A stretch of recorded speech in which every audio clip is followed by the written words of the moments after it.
Morning, everybody. I'm having some weird issues this morning. Sorry, that's why I'm a couple of minutes late. I keep getting disconnected from vPilot, which is weird. I don't know if anyone else is having that problem as well. Let me pop in here and say hello. Here we go. Morning, all. How are you? Yeah, I'm getting weird issues. It keeps saying my simulator's frozen, which it isn't. Then it says disconnected from voice server. Reason, lost server connection. But now we're connected again. Yeah, the Air Canadas you can see are actually AirNOTT planes. It's just for whatever reason my my sim seems to think that A321 in the AirNOTT livery should be rendered as an Air Canada, and I don't know why, because it's not the same for anyone else. So that's weird. I'm having a bit of a nightmare this morning, truth be told. I don't know if any of you have noticed, my setup looks a tiny bit different. On the yoke cam. I've raised my TV up. That is now wall mounted. I've now got my little screen back in. I've got my Tobii eye tracker mounted to the top of said screen because I 3D printed a little bracket, which was really cool because I got ChatGPT to do it, which I just thought was mind-blowing, really, because I kind of thought, oh no, I'm going to have to make like a 3D model and I can't be bothered. And I described the problem to ChatGPT and it used something called AutoSCAD, which is like 3D modeling with code. And of course, what can ChatGPT do? It can code. So it kind of coded me a solution. I copied the code in and sure enough, out popped a model. Scenery's a bit weird, as Grumpy points out. This is the freeway though of Malaga, so I don't know whether there's some like ground texturing issues or what going on. It looks like that satellite imagery, which leads me to think, is there an internet connection problem? Because that looks like it's loading in the satellite imagery and it hasn't been textured on top. I don't know. I don't know. Flight data isn't working. No, I haven't done the flight data yet, Philip. I'll get to it. I'll get to it. I've been trying to... Basically, I've been trying to figure out how to get my pop-outs to work, and they are not working, because I've got this little screen all set up, and it don't want to know. So I'm a little bit confused, to be quite honest with you, and time's getting on, and I kind of just need to fly the plane after a certain point, you know? Right, let's plan for our flight. I thought it was Chase Plane originally causing me all the problems, so I've uninstalled Chase Plane now, and I've just had to redo all my default camera views, and it still won't work. So I don't really know, to be quite honest with you. Maybe we can figure it out en route. But for now, we're going to head up to Toulouse from Malaga. Runway 30 out of Malaga. Let me show you. Where is it? Here's our flight plan.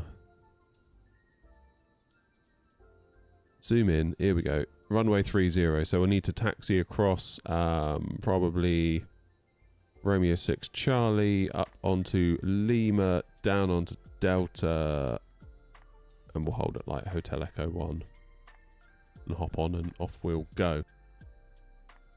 Thank you very much indeed. Appreciate all the support. Then we literally just kind of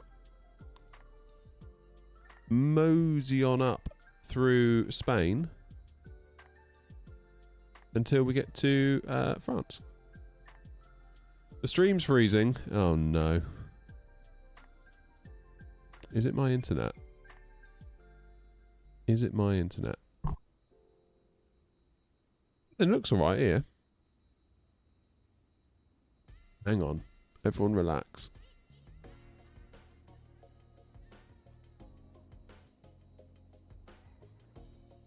Seems okay.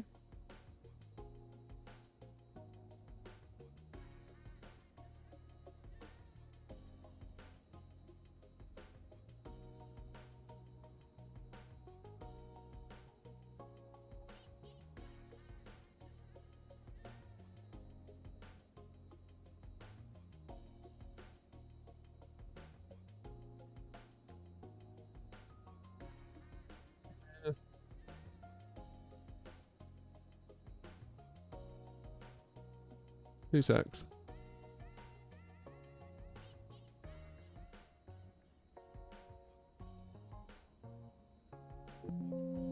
Yeah. Sorry, ABS. Let me know if it improves.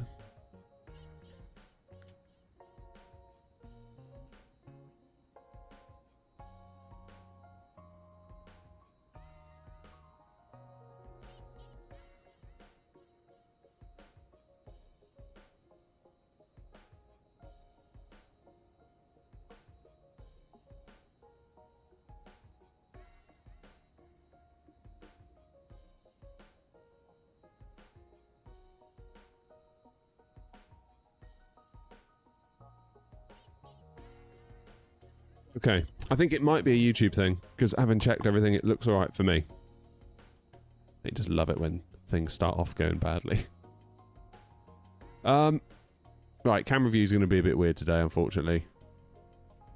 Yeah, look what happened. So I've got my... I haven't got Chase Plane installed, okay? I then go to Pop-Out Manager, wherever the hell that's gone.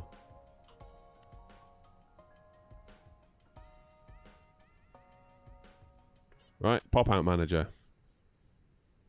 Agreed. So we identify all the screens. The green one's PFD, red one is ND, and blue is the MFD. Cool. Start Pop-Out. Executing, and it will just sit there. And then it'll fail.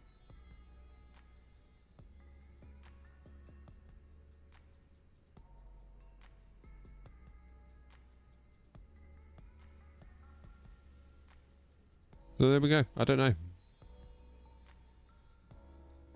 Don't know why it's doing it.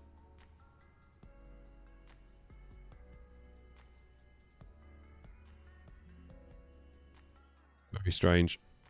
What are you going to do other than close it down and move on? Right, let's have a look. Shall we? Up top then, I've done the navs, I've done the battery, we're on external power. Let's arm the emergency lights, put the no smoking lights on. Let's get this show on the road a little bit, shall we? Shall we? Good. Turn the old tablet on. Morning, Hull. Twitch seems fine. Yeah, good. It's only that YouTube lot complaining.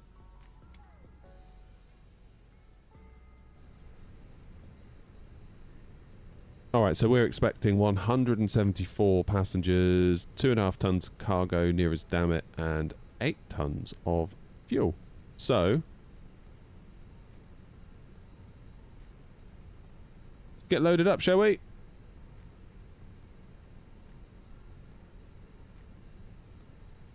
That's because the view you set in Pop-Out Manager is no longer available. You need to redo Pop-Out Manager again. Oh my lord. Alright, while the plane's loading, we'll try and figure this out, shall we? And if we're late out of Malaga, so be it. What do I need to do in Pop-Out Manager?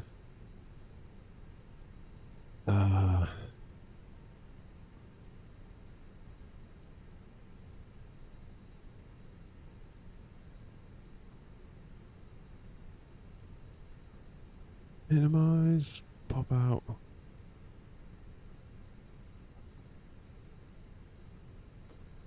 Start again? What do you mean start again? As in rebuild all the all of this? Is that what you mean?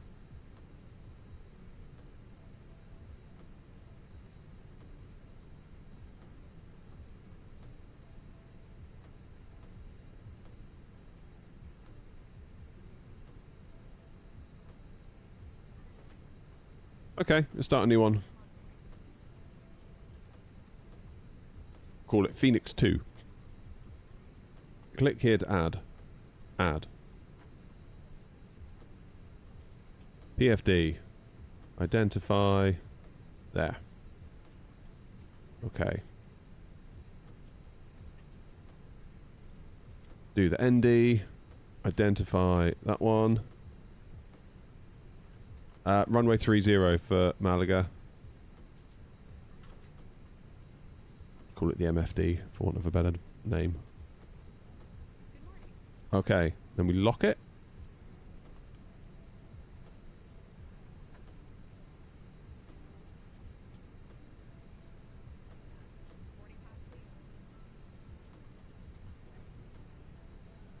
As the view you initially did it is no longer available as Chase Plane wiped it. Still not doing it, is it? Hey, doing Toby? Morning, Michael. Ew. Well then.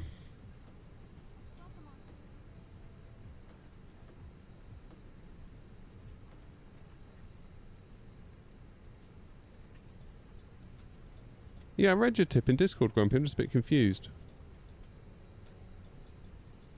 Create a new view. So I don't have Chaseplane installed at the moment. I've removed Chaseplane because I thought it was that. So now I've just got my regular old flight sim views.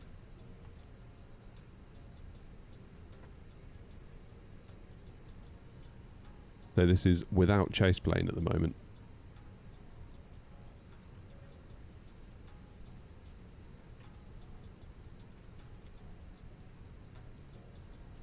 Okay. I could really do with setting an external thing on my keyboard. 36 Romeo with a radio check. 5-5. Think Malaga traffic, AirNOTT 236 Alpha, radio check. 5 for 5.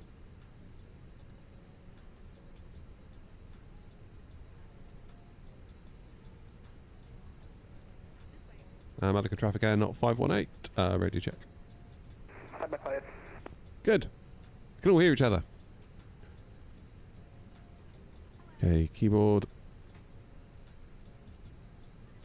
What was my Stream Deck shortcut? Alt and O. Alt and D.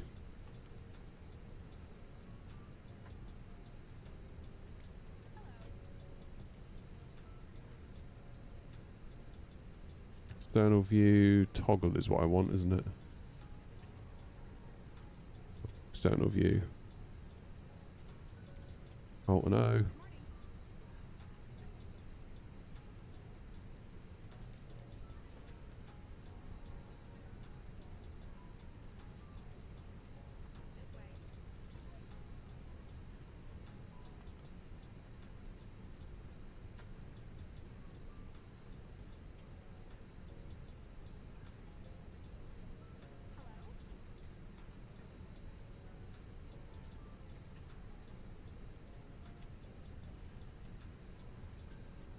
Oh dear. Alright, Grumpy, we might have to do without then for today, because I'm going to have to turn off the sim otherwise, aren't I?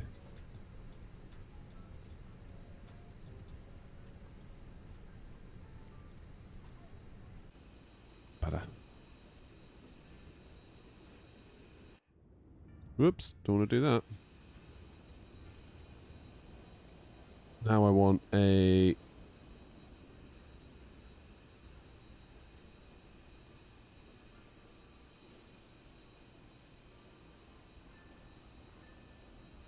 Alt and 1.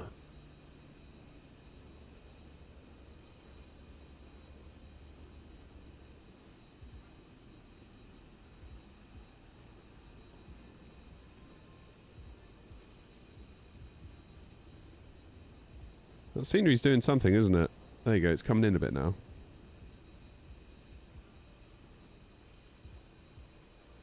I gotta be honest, Grumpy, I thought I did do that last night when I was trying to set that up. But perhaps I didn't. Perhaps I wasn't doing it quite right.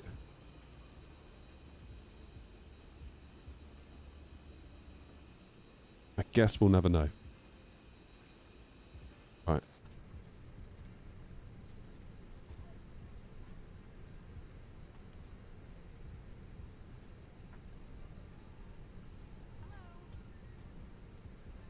Let's do some work then down here.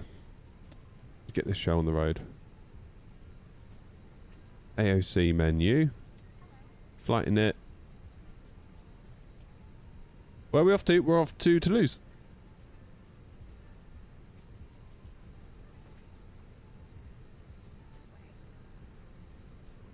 I think I'm at stand 50. There we go. Lemg to LFBO. Let's do an init request. Malaga traffic, AirNOTT 36 Romeo, stand 52, push and start. Malaga traffic.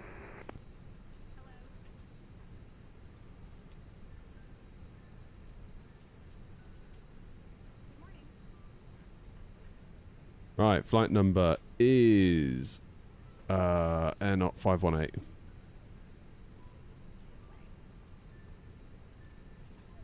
Cost index today 36. That's a bit low.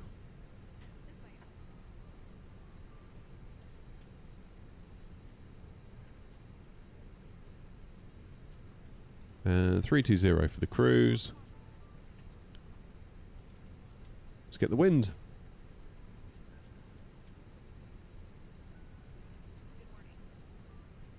James letting the side down. James.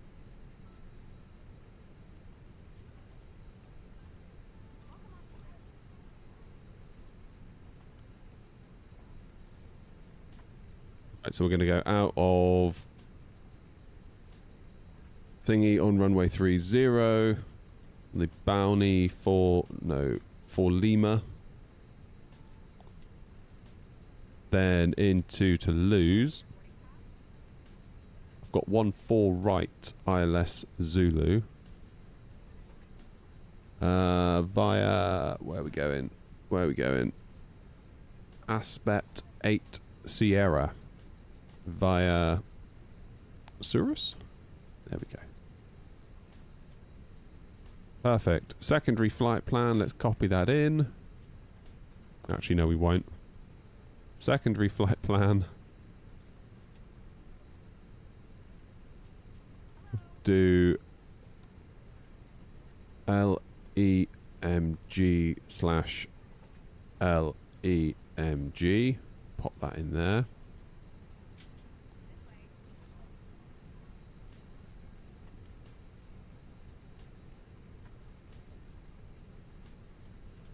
Go. So for our destination, we'll put in.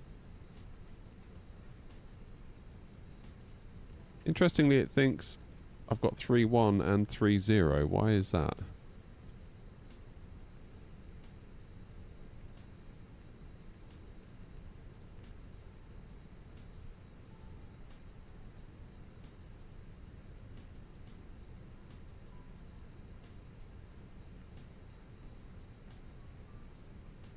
So takeoff's on 3-0, landing on 3-1, should we do?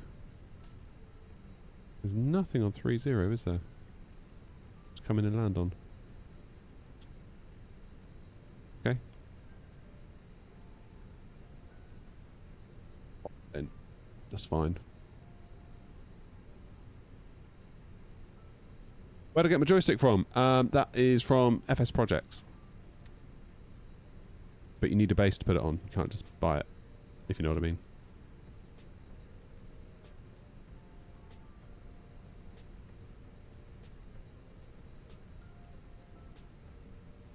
Say we're departing 3-0 on that one.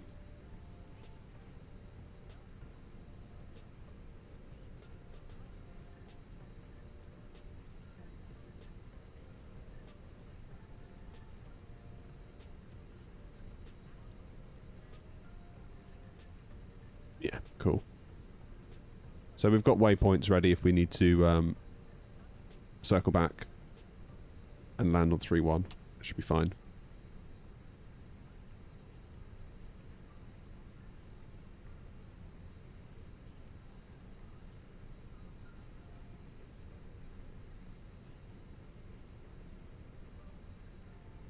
And our regular flight plan is in, so north, north, north. Nice and easy. All the way to Toulouse. What's not to like? It's real. Thank you for the follow. Appreciate it. Now, what's our initial altitude? We need to be above 10,000 by Balin. Or Balin, I should say. Is there anything else along the way? So there's your 10,000 at Balin. Above 7,500.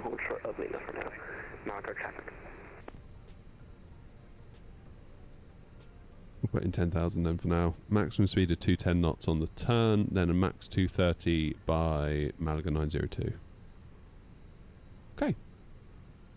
That should be fine.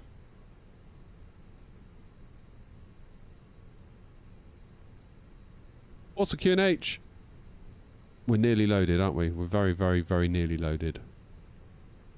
Just waiting on cargo, I believe. Yeah, come. Hey, look at that.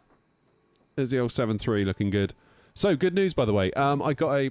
Those of you in the Discord will know this already, but for those of you that aren't, I got a ping from FSLTL via their Discord where I submitted our liveries, and they said that they've been approved and they will be in the next release of FSLTL, which is awesome. Really, really good. It's like such good news. I was really pleased. So hopefully it won't be that long. I don't know. Like, there's no rhyme or reason, to be honest, with updates. So we just have to sit and be patient now. But it hopefully won't be that long, and we can get ourselves into FSLTL. No more VMR files, and then hopefully no more Air Canada when we see the A321s on my stream. I don't know why it's doing that. I still don't know why, but you know, there comes a point where you, I don't know. I don't know. Oh man, yeah, that'll be a brilliant day to get into FSLTL. You know, it'll feel like a really nice mark in the sand. Like, there's been a lot of work to get to this point. You know, not just for me, from all of you. So it's nice to get that recognition in a way, isn't it? Because we've been slumming it with VMR files for far too long. And it'd be nice for everyone else to see us as well. Because I quite often get comments from, there's a few controllers that have said, like, how do I know it's you? Like, I just see these white tubes flying around. Obviously I see the call sign, but how can I see AirNOTT liveries? And you say, well, you can download the liveries, but then you need the planes for the liveries to work. And if you don't own the planes, the liveries won't work, and blah, blah, blah, blah, blah. And they're like, can you not just get an FSLTL? And it's like, well, at the time I couldn't, but now I can. Morning, Macabell. You still banned from Twitch?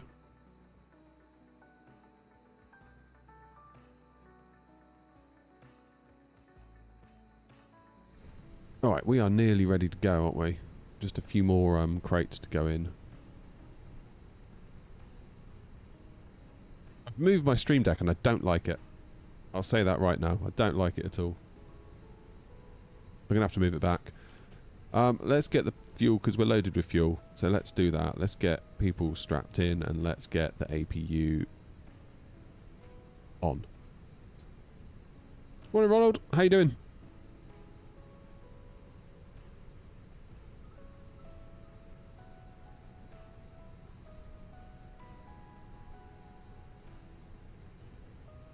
I was going to look for Q&H, wasn't I, before I got distracted by the cargo not being loaded.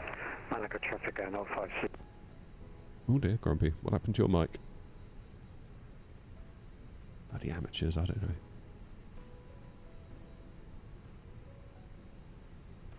"1018. Oh dear. Malaga traffic AirNOTT 56 Tango from stand 54, push and start onto Lima when company traffic has passed behind.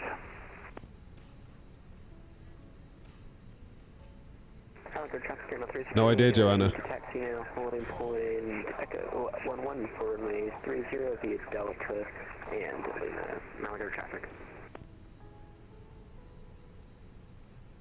It feels like the VATSIM traffic injection into Navigraph has gotten way better.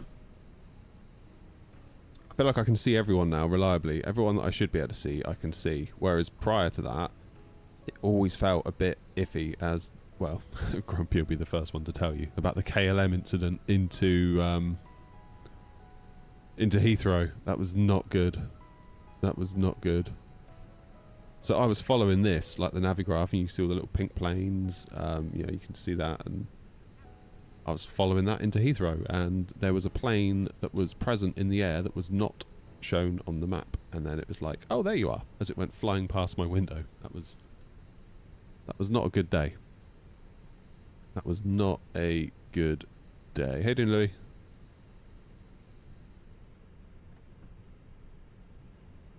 There we go. Look, we're loaded now.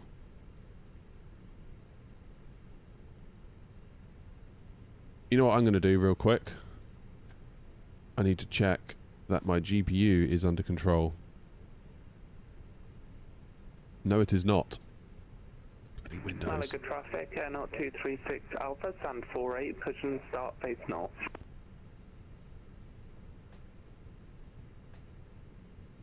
And this is how you undervolt a 7900 XTX.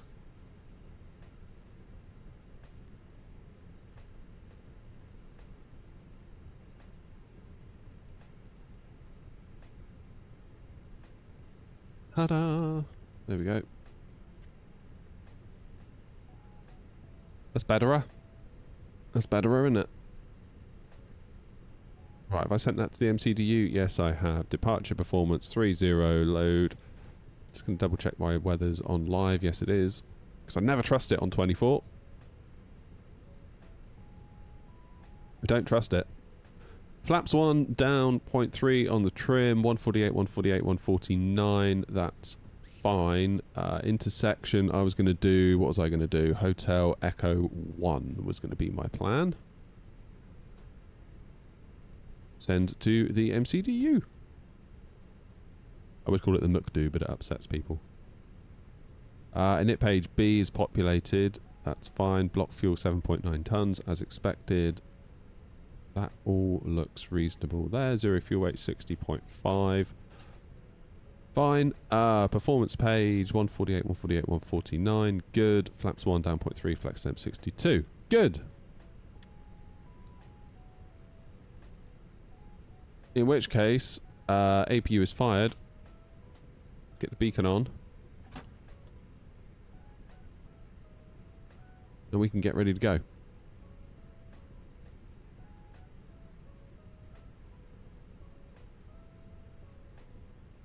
Another one asking for a name a plane to edit. What is it with YouTube Vertical and people asking for name a plane for an edit? There's really not that many planes. You not think of your own plane?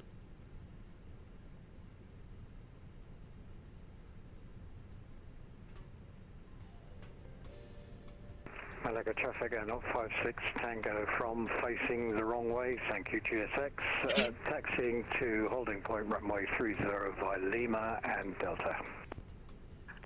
To see it. There he is, look. Oh, fantastic. Love it. Ross says, how often does FSLTL update? I don't think I've seen one since I re-downloaded back in September. There's been one since September, Ross. I think it was the back end of October. They say every few months.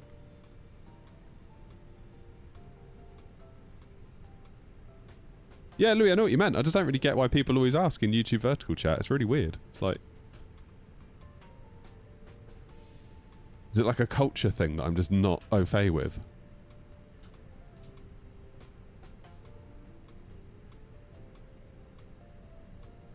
Like, put it this way, if I wanted to edit a plane video, I would just think of one myself. To be honest. I wouldn't go into someone's stream and be like, name a plane. It just seems weird. I'm not having to go at you personally, it's just like, why so many people do it, I'll just never understand.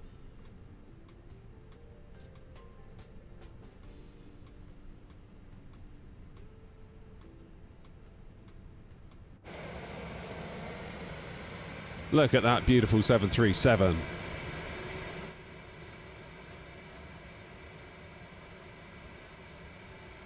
Malaga traffic, AirNOTT 36 runway via Echo 11, lining up runway 30. Malaga traffic. It's very weird hearing yourself in other people's Unicom calls. I'm never going to get used to that.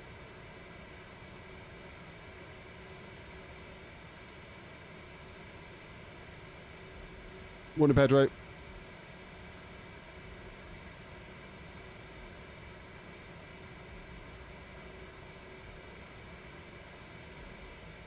Let 7-3 go, because otherwise I'm going to either A, end up smashing their nose in, or B, delay them.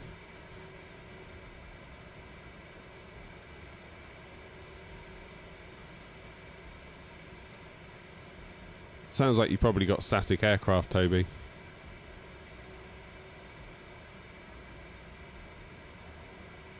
This is Malaga, although the ground textures have been a bit funny today. Don't know why, to be honest. Yeah, so Ross, there has been an update. AirNOTT 236 Alpha, taxiing to Hotel Echo 3 via... Hey, Bansalam, how you doing? Romeo and Charlie, Romeo 6 Charlie, Lima 2 and Delta at Malaga traffic. Go into your settings, Toby, in your graphic settings, and turn like airport traffic to off. Bravo Lima November 4 Lima departure, Malaga traffic. There we go.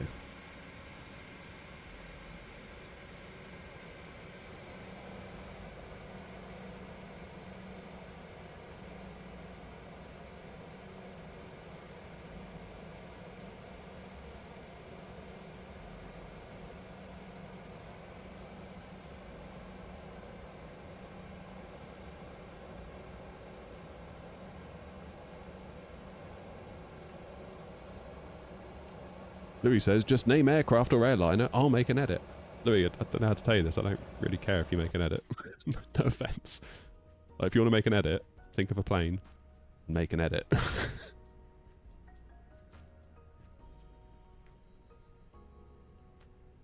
All right.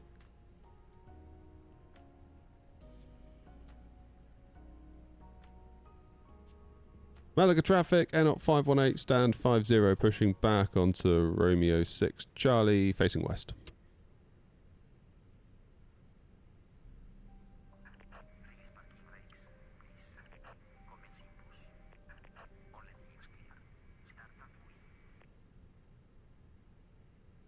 Morning, OG.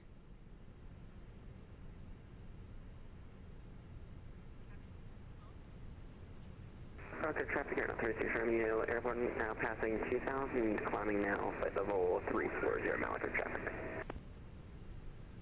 Malaga traffic, Neptune 239 pushing back, stand 90, facing to the west on Romeo 9 Charlie.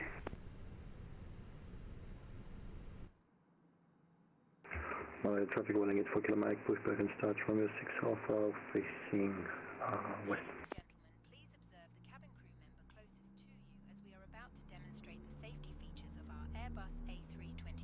Hey, Clark.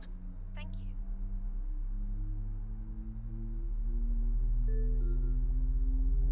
Ladies and gentlemen, welcome aboard our Airbus. Right, only 5 minutes late. News guy should be happy enough with that. And crew instructions, including the following safety procedures. The safety card found in your seat information about exit routes, oxygen masks, life jackets, and the brace position, which you must adopt if you hear. I did play Flight Sim 10 briefly. Not very seriously though, like I was only a kid at the time. Traffic and Alpha 6 Tango, take off runway 30 for a B114 departure.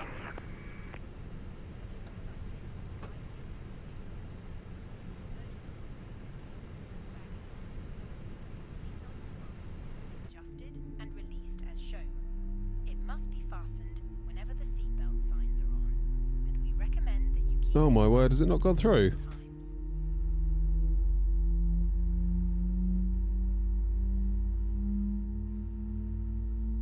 How about now?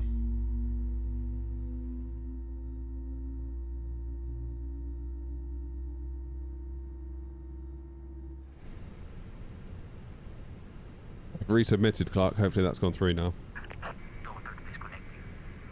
We're getting some strange VATSIM issues this morning, Clark. I don't know if you're aware of anything going on with the network. We kept getting disconnected from the voice server and, yeah, all those kind of classic things that you think, is there something up? Do you know what I mean?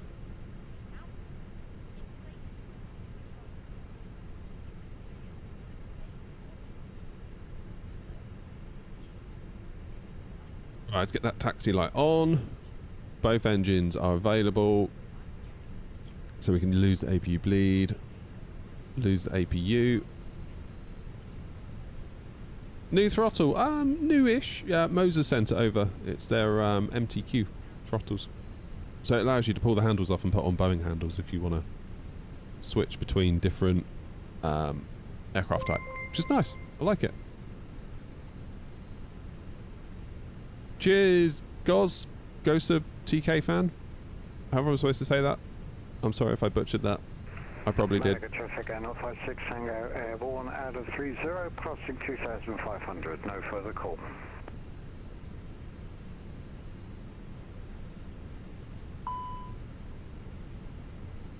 Flight control.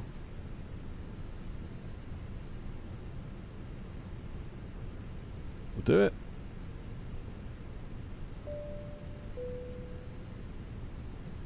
Morning, Rob. Yeah, you aware of any outages this morning, Clark, with VATSIM or anything going on?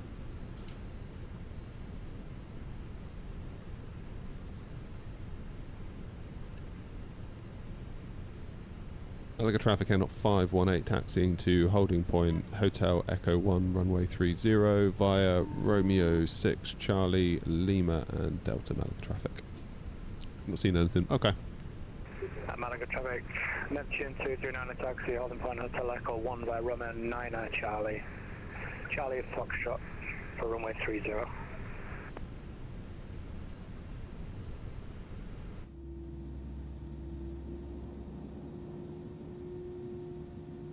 Malaga traffic loading in 4 km, taxiing to the holding point runway 30 via Bravo Juliet here, Bravo 1. Right, ground textures are a bit iffy, so I'm hoping I can make out the taxi lines. Malaga traffic at France 45. Don't know why it's doing that. Back onto Romeo 6 Bravo, facing west. Been a bit weird, isn't it?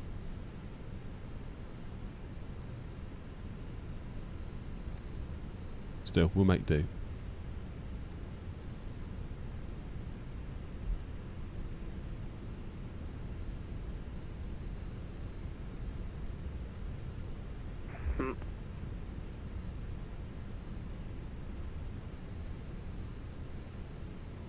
Malaga traffic, AirNOTT 236 Alpha, lining up runway 30. This will be Lima here then.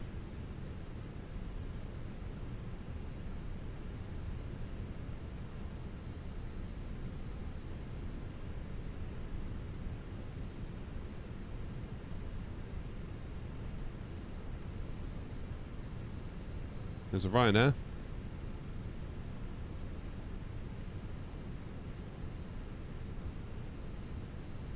It is nice to have the Tobii eye tracker back.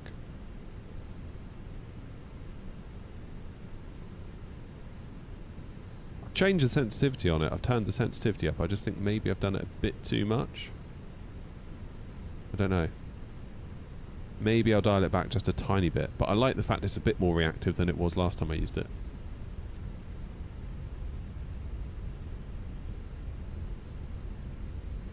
Malaga traffic, AirNOTT 236 Alpha, departing runway 30.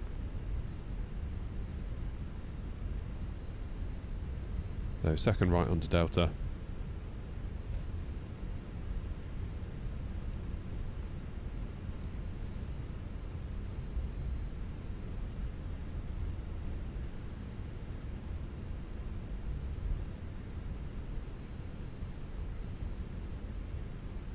It is weird to start with, Clark, yeah.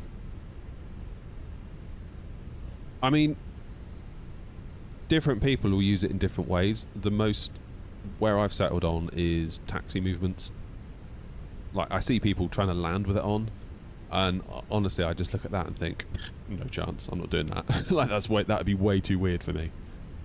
But on a busy night in Heathrow or Gatwick or whatever on VATSIM, I think it becomes very, very worth it. Pulling into the gates, because it's kind of like if your eyes lock onto the line that you're supposed to be following, and as you turn, if you keep your eyes on it, the camera sort of automatically... It's weird.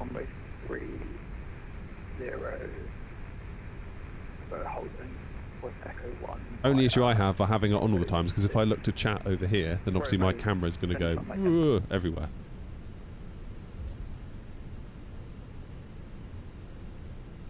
But I think that's very much a streamer problem rather than a regular user problem. France 45 Charlie taxiing to runway 30 via holding point Echo, Hotel Echo 1. I think my scenery is a bit fuzzy. We're going to taxi via Romeo 6 Chicago, Lima, and then Delta. That's the channel I have, so I will try and stay clear of anyone if we have different scenery. I'll probably see the line. No way, Thomas has been a member for 18 months. Flipping heck. Alpha, take off runway 30. Thanks, Thomas. 2500 on Balin for Lima departure. Final call. Thank you, Thomas. Especially in January, I appreciate it. It's like leaves falling from a tree being a YouTuber in January. Ad rates have fallen through the floor. Because, of course, your Coca-Colas, your big brands have slashed their advertising budgets now Christmas is gone. And obviously people are feeling the pinch as well in January, as is tradition. So like memberships get cancelled and stuff, which I understand. No hate. I get it, really I do. I appreciate it, Thomas. Really, thank you.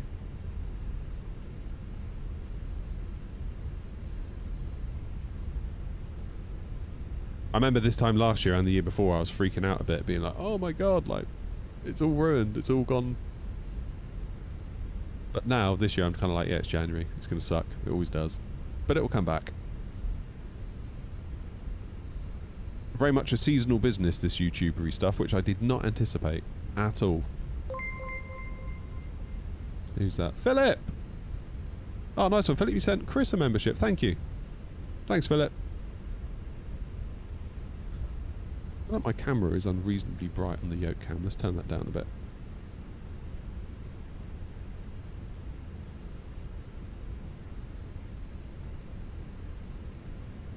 It's a lovely part of Spain, isn't it, Malaga?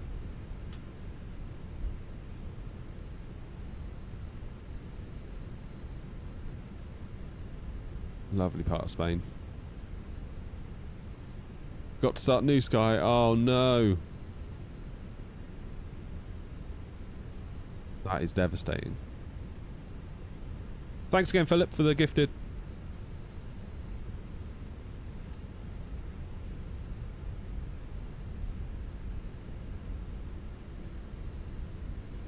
There you go, Hotel Echo 1.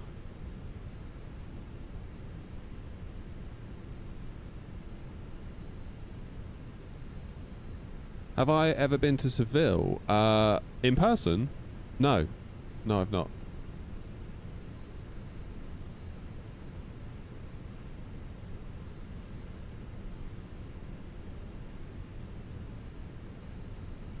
Chips and gravy for lunch today, Philip, I think.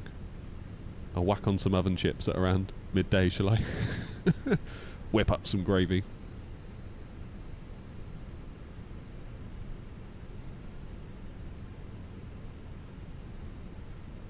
Okay, mustn't go that way because that's a no entry sign.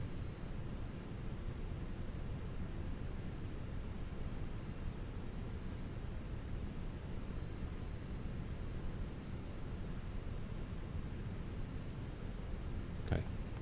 Parking brakes on. Anyone coming? There shouldn't be.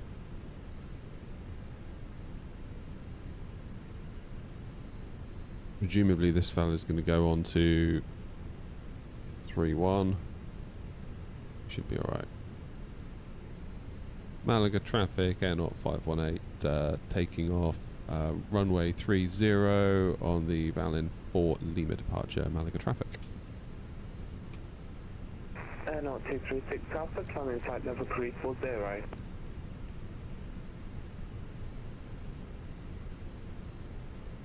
Okay, let's get that one in. Start the clocks. Come on, do it. OG, thanks for becoming a premium economy member. Awesome. Enjoy the legroom. The terrible service. Yeah, this guy's going all the way out. That's fine. Thank you, OG.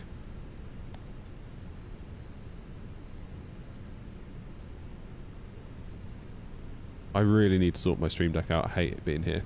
I thought it'd be good. Turns out it really was not.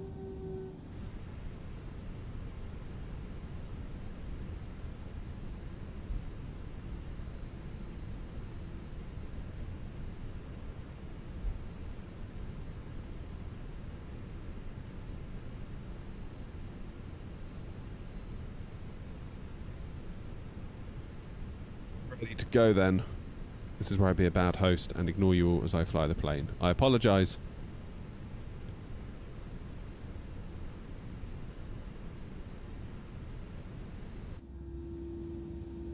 Wasn't a queue, look. Okay, engine's 50%.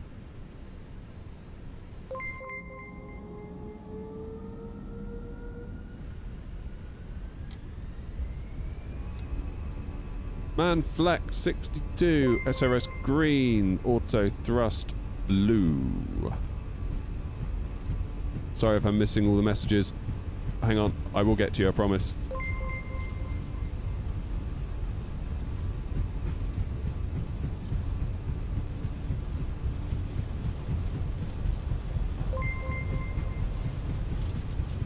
can't look. V1 rotate. Malaga traffic running 84 kilometers, landing up runway 30 for departure. Positive climb. Gear up. I will look in a minute. Thank you to everyone that's following. Assuming it is that.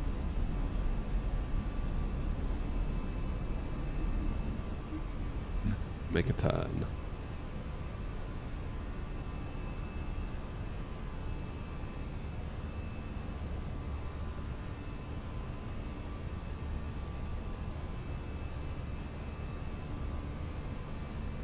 Okay, I'll make the call when I'm passing 2000, I think, just to let everyone know. We're going to get levers climb any second. There they are. Nose down. Nose down, nose down, nose down. Just bringing that ND a little bit more so it's a bit nearer for us. Malaga traffic, AirNOTT 518, airborne out of 30, passing 2200 Malaga traffic.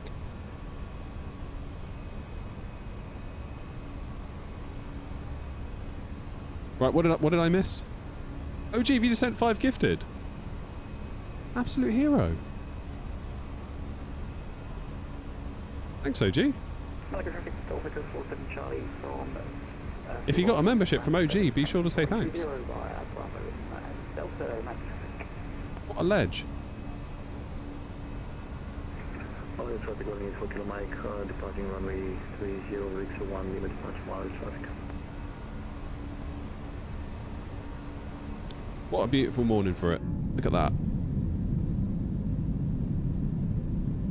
This is where I miss having my displays here, because I could fly the plane by looking at the flight directors while looking out the window.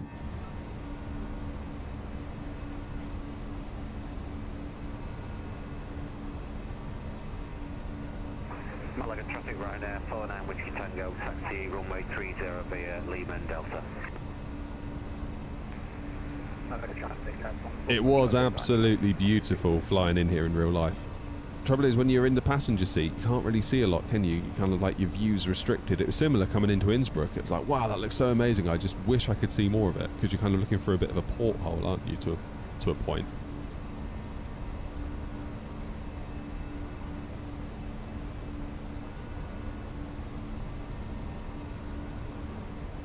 Okay, so we're at 210 knots, which is what we need to be at 901.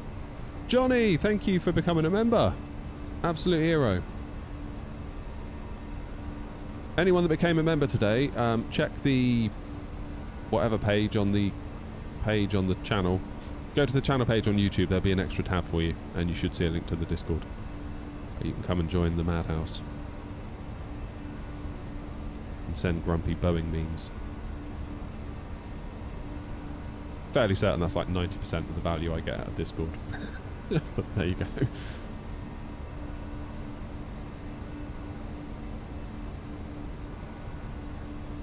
Okay, dip the nose again because it wants to accelerate to 230 knots, which is all in line with the plan. That's good. Good old Fenix. Good old Fenix. What I want to do this week actually is fly the fly-by-wire. Now that it's officially compatible with 24. Albeit I know it's just a 2020 port, it isn't like a full-on 2024 plane. I get that.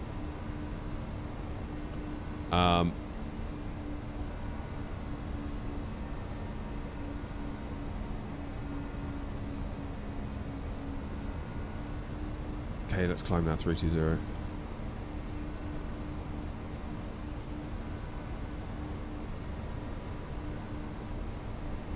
Transition altitude here is 13,000 feet. That seems higher than usual.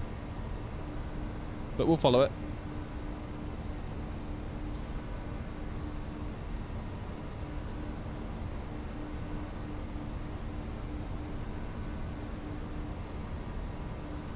Lloyd, how you doing? You're always welcome to fly along if you're able to come on VATSIM. Anyone's always welcome. I'm still hand flying. I love it. Let's get some lights off.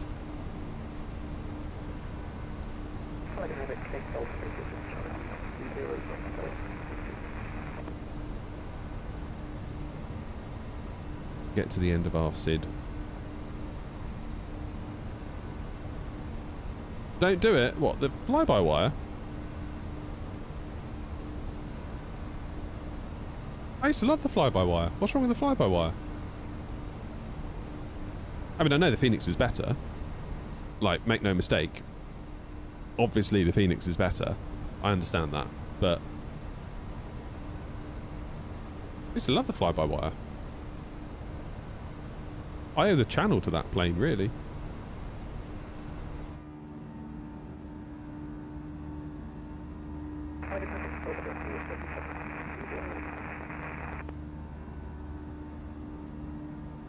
Tried it for a few days, still got a lot of issues. What, is there anything specific I should know about? I mean, my biggest thing was VNav, and I went onto their Discord last night and I said, look, I haven't flown it for ages, full disclosure. Kind of outing myself as a Fenix defector, I suppose. I said, what's the deal with VNav? Do you still need to have the dev build? Because it always used to be you needed the development branch to have VNav, and they said, no, they've both got it now, but we do recommend you run the dev build anyway for like regular use, which I thought was cool. They said the only thing is it doesn't do RNAV yet in terms of like final approach mode, so you'll need to do track FPA. So, and obviously there's no VLS. But yeah, I'd be keen to give it a go. I'd be keen to give it a go for sure. Whoa, Gareth's coming to first class. Damn, thank you, Gareth. Thank you, thank you. Ironically, we don't have a first class seat on the A320 on AirNOTT, but you're very welcome nevertheless. We'll, you know, cabin crew will treat you very nicely, I'm sure. Thank you, Gareth. Appreciate that, really. Very, very kind of you. Thank you very much. Yeah, I just want to try it. I'll probably do a video, I think. We're going to be in the 737 on Thursday. Tempted to go to Australia on Thursday. What do you think? Australia on Thursday? Maybe Melbourne to Gold Coast and back? Might be a little plan.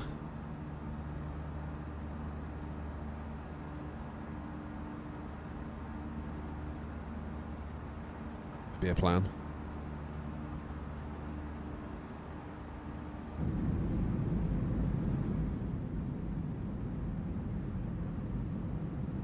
We should definitely do some flying in Australia.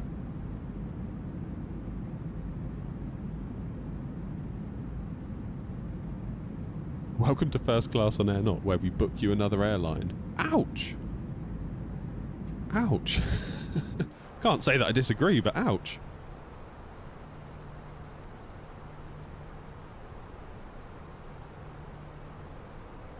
We pride ourselves on our terrible service here at AirNOTT. Right, let the passengers out. Is my scratch pad clear? Yes, it is. Can't upset Grumpy. He gets very upset if I leave my scratch pad populated. That's okay. No smoking is on. Climbing to 320. What are we at now? 19,000 just passed. 10 minutes into the flight. What time are we due in? 11:41. What is it now? 10:34. No, it's not. It's not 10:34. That's when we're going to be at the next waypoint. The time is 10:27. So an hour and 10 or 15.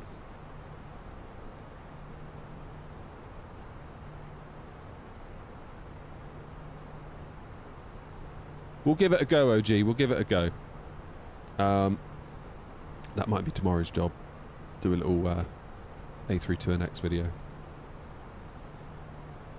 I'll put in the Discord where I'm going to fly if anyone wants to fly along. I find it's really weird. Like, you might say, well, why don't you just stream it? It's like, well, I need to keep a balance of streamed content and video content. Because the video content is kind of what keeps the channel alive when I take a break. Like over Christmas, we booked a holiday a couple of nights ago for April. And obviously, if you can't stream for a week or two, and all you do is stream, you know, your income stops. Finished. And also I enjoy making the videos. Like, let's be clear. I enjoy the creative process. I enjoy just going through the edit, the thumbnail. I find it creatively fulfilling. So I enjoy the videos. I love streaming, but I also like making the videos. So it's a balance. Whoops. Just whacked off autopilot on my stick there. Still daisy. So yeah, I want to try and, if I can do 2 streams a week and a video, that'd be the balance. I would like to, and some shorts and TikToks and reels and all that crap. But all that crap. Sorry, TikTok and reels, but you know what I mean. Bringing balance to the force with my wholesome flight sim content on TikTok and reels, which is generally a cesspool of brain rot nonsense. So I kind of feel an obligation to put some good stuff out there, or what I consider to be good stuff anyway. I don't know if the broader population would agree. Like, I look at some of the absolute nonsense that comes up on YouTube Shorts, and it's like, oh my goodness, is this really where we're at as a species? Like, this is what it's come down to. Flipping heck. And you see the views, like the millions and millions and millions of views, and then you read the comments, and it's just like, you know, the people leaving the comments, it's like, are they bots? Or have they just been hit over the head with a plank of wood? Like, what is going on, man? Like, genuinely a little bit worrying.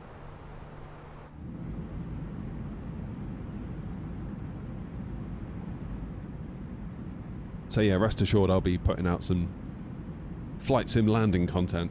That'll sort everything out, don't you worry. Don't you worry. Morning, Sharon. New York, USA. Oh, I love New York. I want to go back to New York.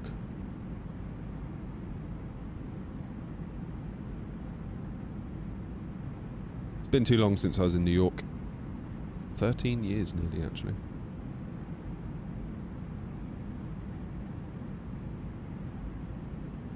Love a bit of New York. Be interesting to see what I thought of it now, because when I went there in 2013, I just thought it was the most amazing place. Loved it. Couldn't get enough of it. Everything I thought it would be and more. Just wonder if I'd still feel that way if I went back.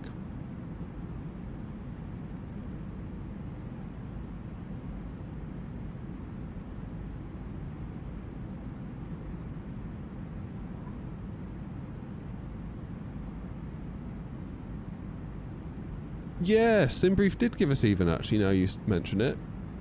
And technically, yeah, because we're flying east, aren't we? Technically.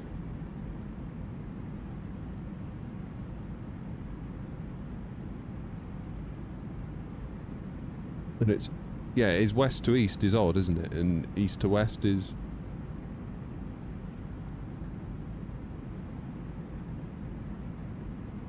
Is that right? I always get confused.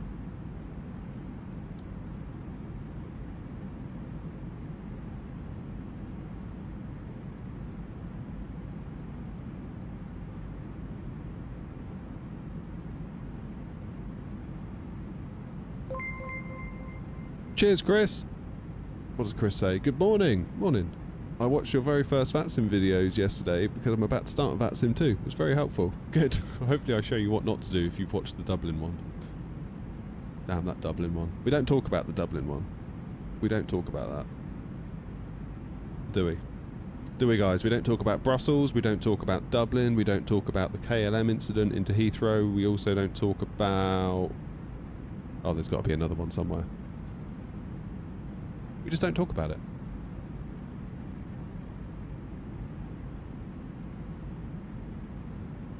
Have I seen your 0 out of 10 flight yesterday? Can't say that I have. Oh, Anchorage. Dang.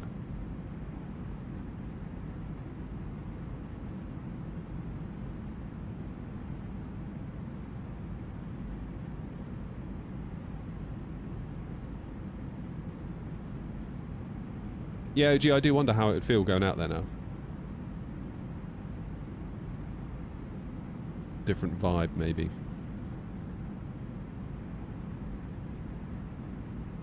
Like, in my experience, I've only been to America twice, but we went to New York in 2013, and then in 2015 we did Vegas and San Francisco, and then we came home via Detroit. And we also went to the Grand Canyon while we were there, and so that's sort of like different places. And you just realise how varied America is just within itself. Like, it's so vast. And just the way the people are in different places as well, like, you immediately get a sense that, like, people are different here, you know? It's not a bad thing. But because the country's so big, it's like, well, of course that's going to happen.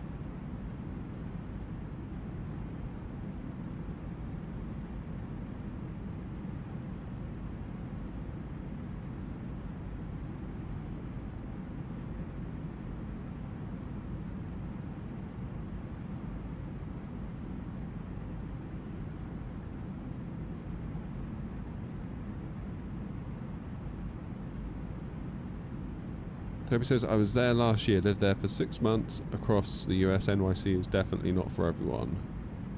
My perception was it was dirty and it smelt real bad.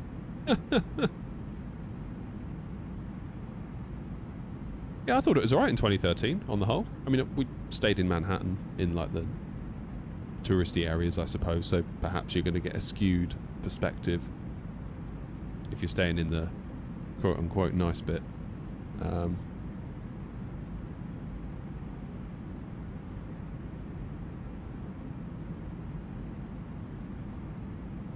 I thought the people of Detroit were cool that I bumped into in the airport. Like, you know, just the people that live there and work at the airport. I thought they were cool. And the people at the hotel that we got put up in. They just seemed like decent people. Up for a bit of a giggle. Poke fun at you. That kind of thing. Yeah, so it's a massive generalisation, of course, but it felt like in San Francisco, by contrast, everyone was afraid to offend you. I just got this sense that people were sort of tiptoeing around me, being super polite, not wanting to say anything that might potentially upset or offend me.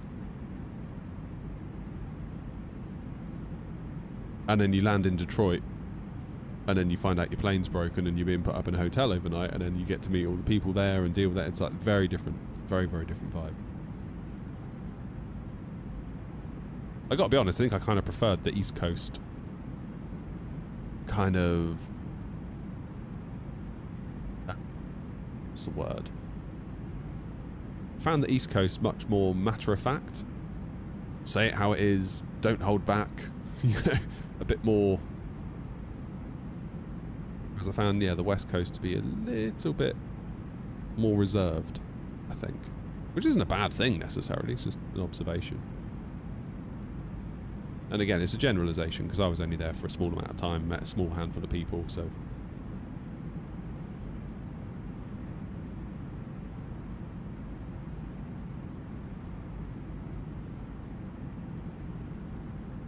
I just remember being really shocked at the homelessness in San Francisco. Like, really shocked by that. Like, it was not my, obviously not my first time in a big city. Like, I've seen homelessness and it's sad whenever you see it, but I was very shocked at how bad it was in San Francisco. It was when we came to go home, so we stayed in Chinatown, and we had to leave the hotel quite early in the morning, something like, I don't know, 5 a.m. or something, to get the BART, the little train thing down to the airport. So I wandered down through Chinatown, through the little Chinatown gate thing, and then you get to like the subway station, the BART station. And obviously once you go in the station, it's kind of warm. So obviously a lot of people were sleeping there. And my God. Yeah, just so many. So many. And it was like, I think what shocked me was it wasn't just like a few that were just randomly wherever. There were so many of them that they had to devise a system for it to work. So the situation was that bad that like a system had to be developed almost like car parking bays. Like in a car park, they're kind of like lined up. It's like, holy shit, that is bad. That is really bad. Like, what's gone wrong there for that to be the situation? And then, like, I feel like a complete asshole because I'm like, I've just been here wandering around the city, having the time of my life, about to hop on a plane, to take a train, to jump on a plane, to take me across the Atlantic, and it's like, God, like these poor people.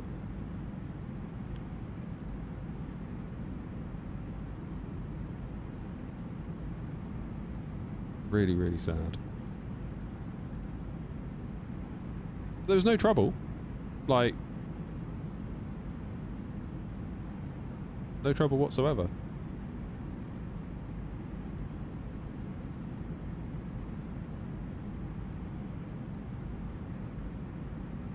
Yeah, took me back, that did.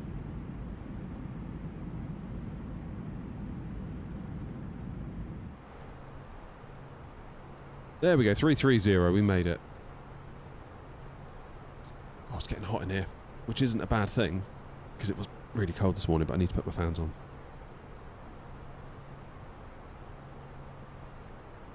And then, you know what I'm going to say, don't you?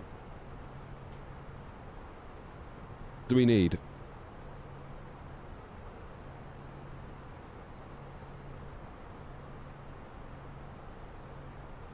What's going on with my smart plug? Come on, turn on.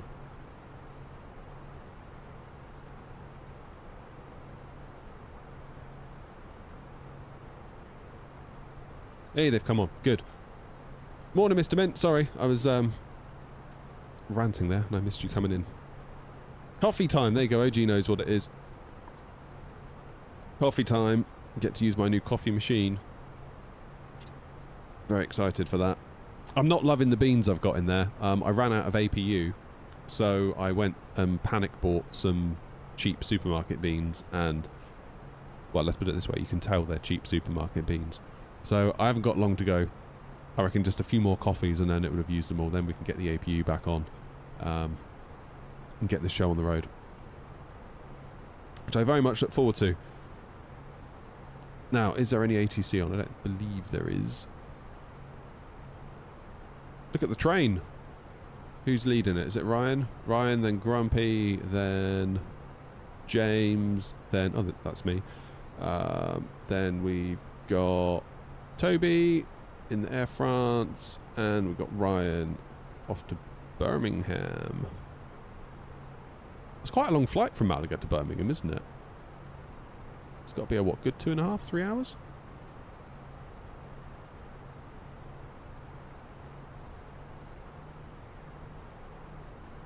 What's the crack, the new brand name for the new line of aviation? Yeah, so Rajado are doing a new blend, which is more of like a Colombian, nuttier kind of flavour of coffee, which I think personally I'm going to like very, very much. Like that is specifically what I would choose. Love the APU, it's a nice coffee, but Colombian nutty kind of coffee is like my go-to.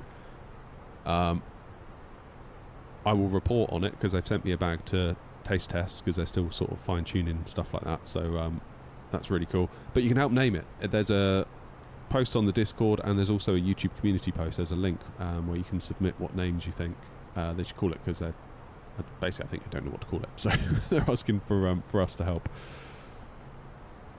So give that a go if you haven't already. And I will leave you with some wing views, because I've disabled Chase Plane because I thought it was breaking my screen here, but it turns out it was not, which is really a lot annoying. Is the coffee decaf? No, it's not. No.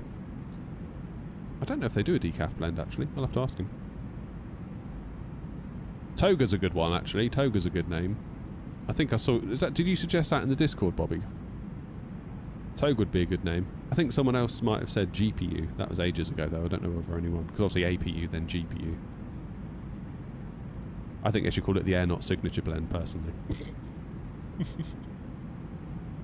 Make it all about me. Right, I'll see you in a minute. I'm going to go get a coffee. I won't be long.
I'm back with coffee.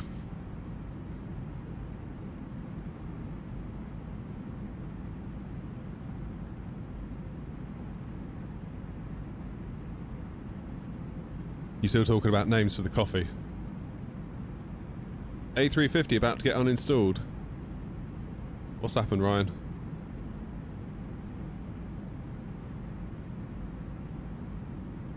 Oh no! VOR says, hey people, sorry I disappeared. Milk leaked through the entirety of my fridge. I had the shopping arrive last night, the home delivery, and one of the milk bottles leaked over all the shopping in the thing. Did alright out of that though. They refunded us loads of the items and said, "You can just keep the food." I was like,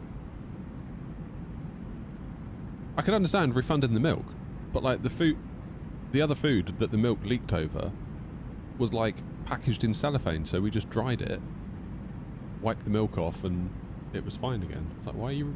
I'm not going to stop. I wasn't going to stop them, but it's like, why are you... It's very kind of you, but why are you... I don't know. Really weird. How long we got? We're due in at 11... It always surprises me how big Spain is. 11:43 we are due in. And it is now 10:49, so just under an hour. We should be on the ground, like at the gate, providing there's no go around.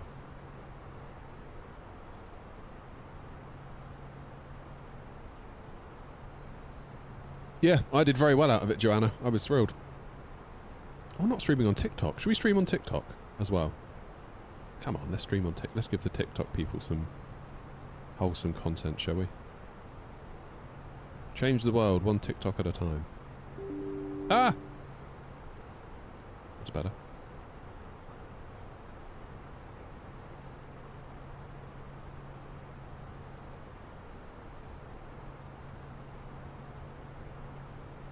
They sent me the wrong beers. I spoke to them, just wanted a token gesture, but no, they refunded the whole purchase. Wow. Yeah, I suppose that when you're at a certain scale, customer retention is... You'll remember that, and you'll tell others, and you're like, they were so good, and then immediately becomes worth it for them, doesn't it?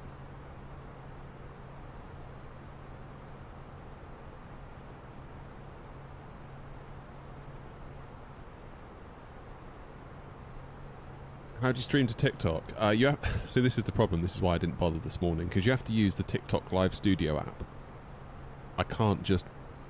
So with my OBS, I send to YouTube, I send to TikTok, not TikTok, Twitch, and I send to YouTube vertical for a multi-stream plugin. It's really, really good.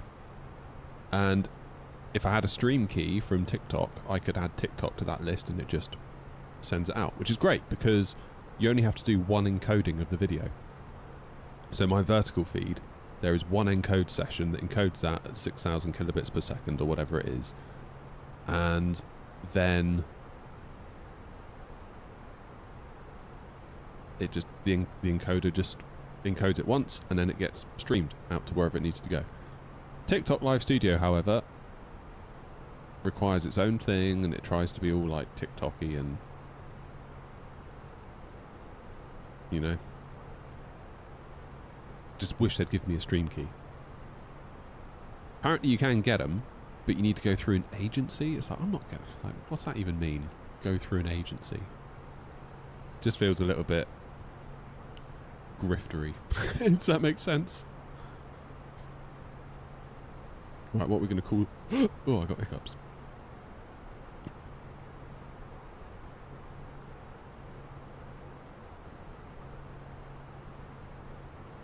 EU Fenix Ops. There we go. Go live. We'll wait for the... See if the first comment is Airbus or Boeing.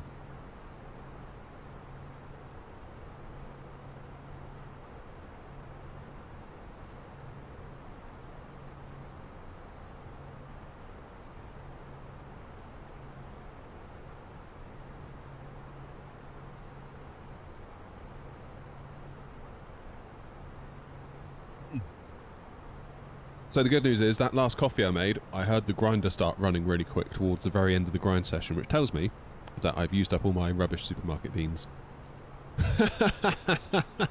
So radar controller, who some of you may know, has just put in TikTok, Airbus or Boeing. Oh, brilliant. Good news, radar controller, good news. We've been accepted by FSLTL. Our liveries have been, I've submitted them. And it's all been, yeah, I got a message last night from FSLTL saying that my liveries have been approved and they will be in the next base models update. So whenever that is, hopefully controllers and pilots alike will be able to see AirNOTT fouling your airspace.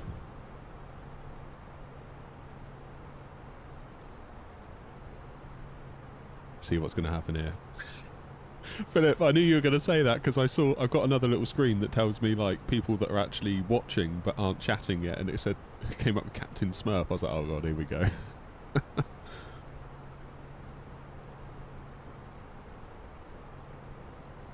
What's the other one? Name a plane for an edit. I don't get that one. I'll never understand that one. Name a plane for an edit. Always YouTube vertical. Or, to some extent, TikTok. What? Just why? Why do you have a yoke when you're flying buses? Yeah, that's another one.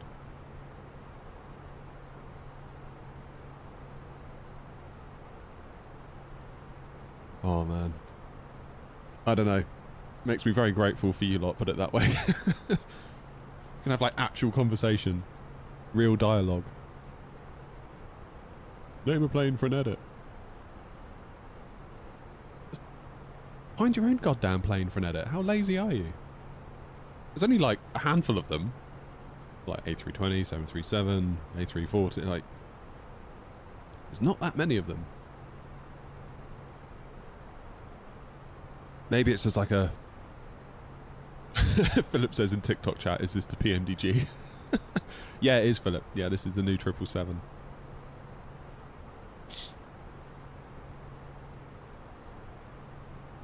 Imagine if PMDG did like an A320, that would be so weird, wouldn't it?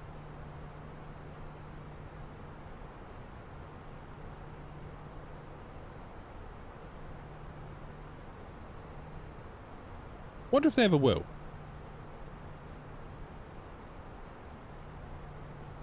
Can't really see it, to be honest. It's like they're so deep into Boeing at this point, aren't they? And all the benefits that come with that.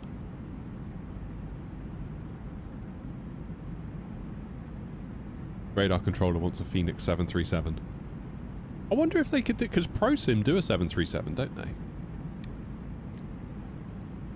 So have I got this right? So Fenix licensed ProSim in some capacity to then bring a kind of pro level A320 to Microsoft Flight Simulator, and their work was to bridge the gap between ProSim, which is an external application where like the flight model runs and all that sort of stuff and the plane runs, to then put the result of that in the sim and then translate our inputs back to the ProSim app to then have the results of which feed back. But then they've slowly, but as my understanding is that Fenix have been kind of doing their own. There you go, radar controller just said it. Fenix is licensed ProSim in the early days, and they've been slowly replacing it all. They've now said the engine model and most of the flight model is completely their own. There you go. There you go. Thank you, RDW, for the follow, by the way. 24 does look good, Aviator. You're quite right. You're quite right.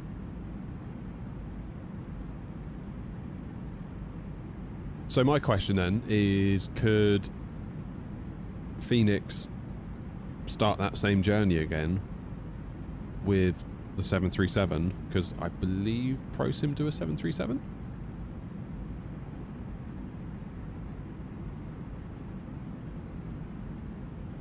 And would there be any point?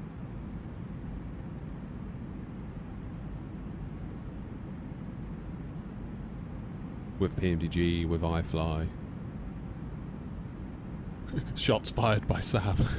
Sav said she still wouldn't be able to fly it. Ouch.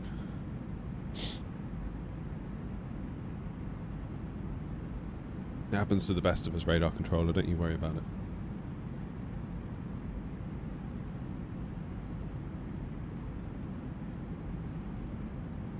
Am I playing on a 4K TV? Yeah.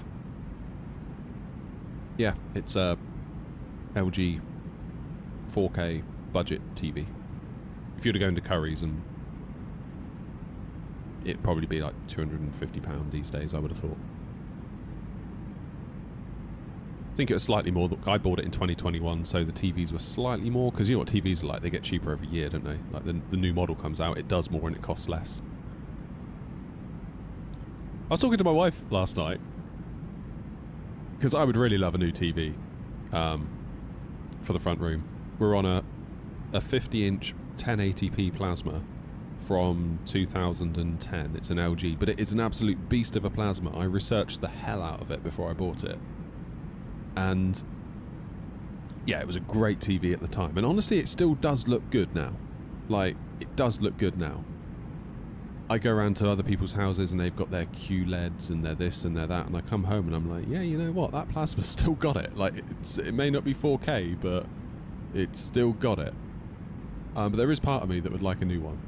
I'd like a bigger screen, because particularly when I'm gaming on the PS5, I find at 50 inches, 1080p, small text can be a little bit hard to make out. Particularly if you're playing a game like, I don't know, like Diablo 4, Path of Exile, like where items drop on the floor and like the text is very small and you kind of got to see what it is, like stuff like that. Cheers, Mark. Greetings to you. What do I put on the screen under the eye tracker? Normally I would put my PFD, ND and stuff, but it's broken today, so it's just showing precisely my wallpaper. So sorry about that. Throttles are the Moser MTQ. But yeah, I'd very much like a new TV. My wife's always like, but what's the point? What's the point? The one we got's fine. I'm like, yeah, I know, but bigger, better, stronger. We booked a holiday the other day. We're off to Tunisia. And I said to my wife last night, I said, could you imagine if like we had to spend £2,000 a year on a TV, but you only got to keep it for 5 nights? Could you imagine how much that would suck? Like, TVs are amazing value. You buy them for like, I mean, I saw a 77-inch yesterday for like £600. Granted, it's probably not the best 77-inch TV in the world, but nevertheless, you're still getting a 77-inch TV, 4K, for like £600, £700. I was like, and you get to keep it forever. Like, you don't have to give it back after 5 nights or 7 nights and just spend the rest of the year being like, oh, do you remember that time where we had that TV for 5 nights? It was amazing, wasn't it? You get to keep it. It's a great deal. Every time you go out to dinner, you can talk about that TV you had for 5 nights rather than talking about your holiday. What graphics are we using today? We're on the 7900 XTX and it is killing it. Look at it. The only reason we're not getting above 60 is because I've limited it to 60 because I'm on a 60 Hz panel, so there would be no point going above it. I could turn off the VSync just to have a quick look if you're interested very quickly, because we are still connected to VATSIM. Oh. 60 anyway. Well, that's kind of good. What if we look out front? 62. TVs don't make memories. Like, well, I don't know. I very much enjoyed playing through Diablo 4 on the TV.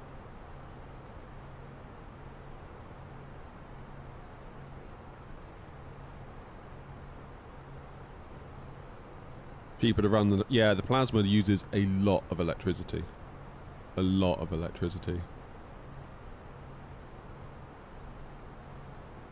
Yeah, we're limited by the graphics card. So the graphics card is taking 14.1 or 2 milliseconds to render a frame. So 1000 milliseconds divided by 14 point whatever is going to get you just over 60, isn't it?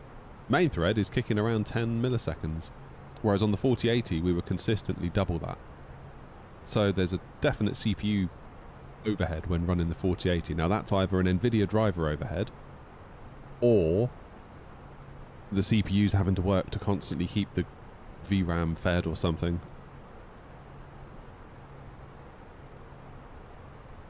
Whatever the reason is, it doesn't happen with the AMD card.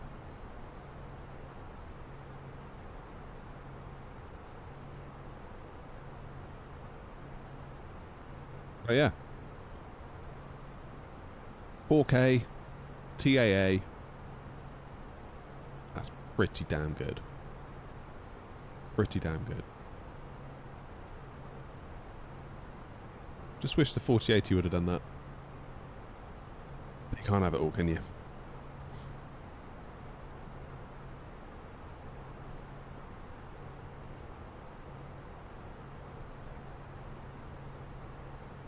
Really consistent like that, isn't it? 14 milliseconds pretty much on the dot.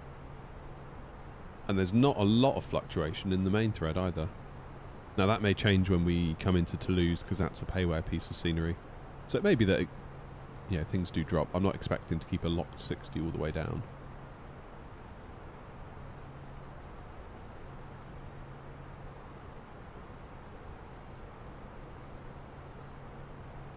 Love that my coffee's stored in the what?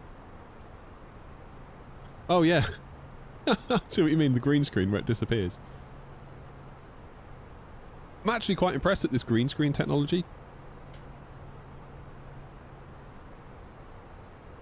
So I'm using the NVIDIA broadcast green screen, so I don't have an actual green screen behind me. Like someone did ask, they said, oh, have you got a green screen for the new year? I was like, no, just flicked a switch on NVIDIA broadcast. Because I've got an NVIDIA GPU in the streaming PC that the webcam is connected to. So, yeah. Quietly impressed.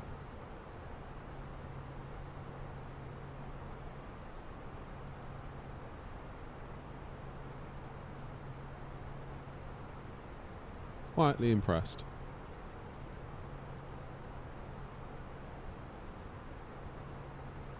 Do you have a channel on how to set NVIDIA panel or NVIDIA app or Microsoft settings for 4K? I've got a graphic settings video for 4K.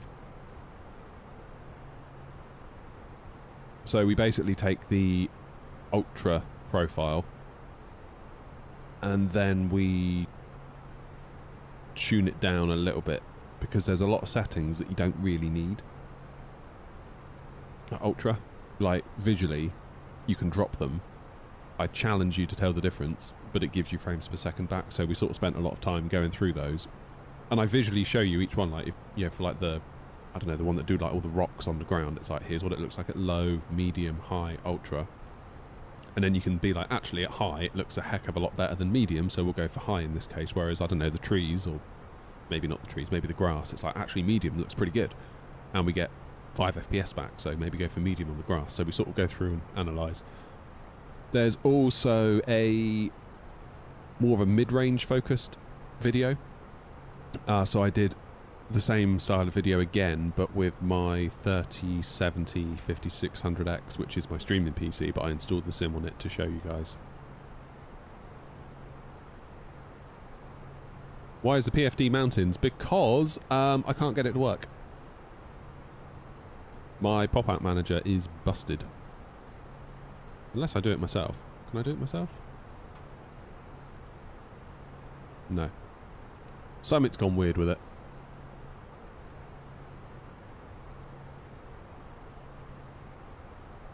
Yeah, don't know. Main question is, where's New Sky? There you are. The main question is, where shall we go after Toulouse?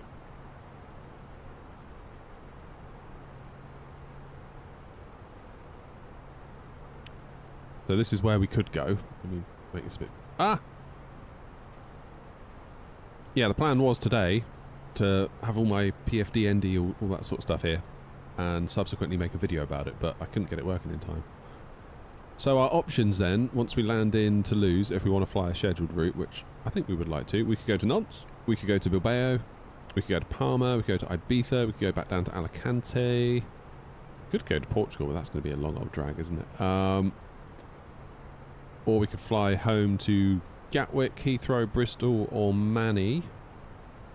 Paris is on the cards. Frankfurt, Prague. Oh, I love Prague. Or Munich, or Rome.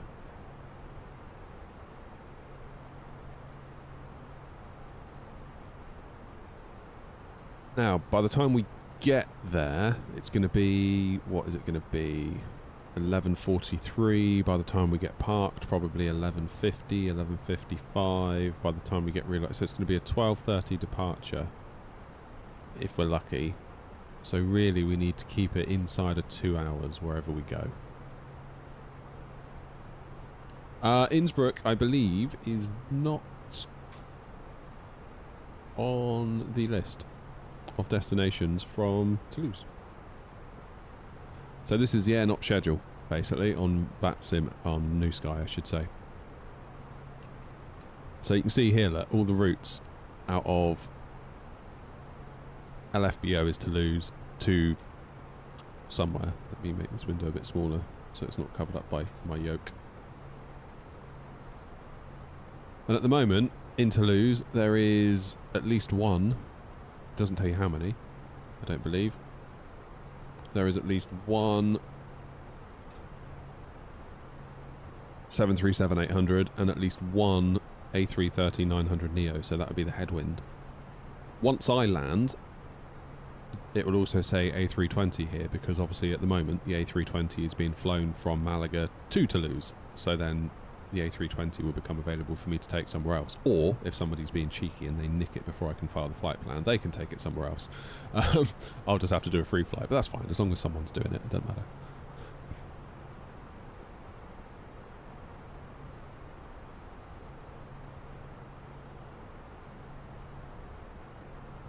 Because the planes are where you leave them, and I really like that. So you can see at Bristol, if you wanted to do the return leg, Bristol to Toulouse, there's an A319 at Bristol, a 321, and a 737 MAX. So an iFly is at Bristol.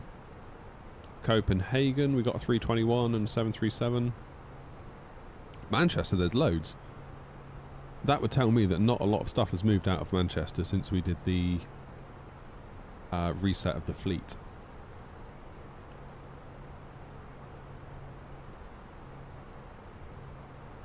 What brand is my yoke? It is a Thrustmaster.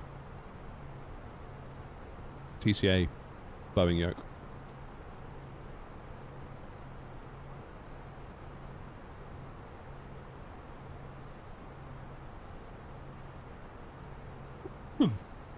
Oh dear.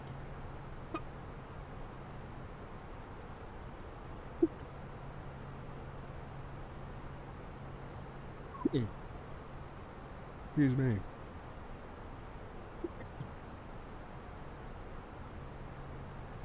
You know what happened there, don't you? Oh man.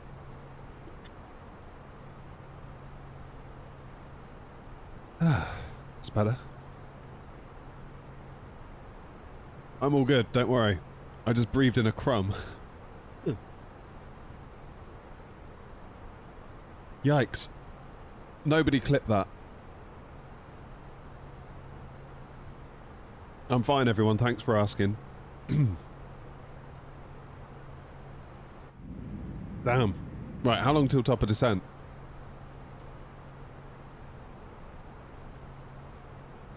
How long till top of descent?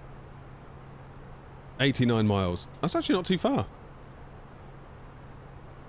We should probably get ready. I don't know if you've noticed today, I haven't done the music during cruise. Curious to know what you think about that, because it's kind of been annoying me a little bit recently, and if it annoys me, it must be annoying you. And I've had some feedback that people don't like it, so... What do I do if my sims lag? Lower your settings.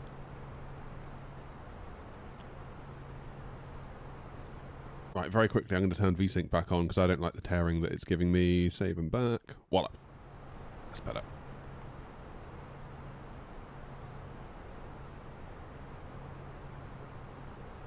Jolly good. QNH 1017. Temperature in Toulouse is 8 degrees. Not quite what we've been used to in Malaga, is it? 140 and 8.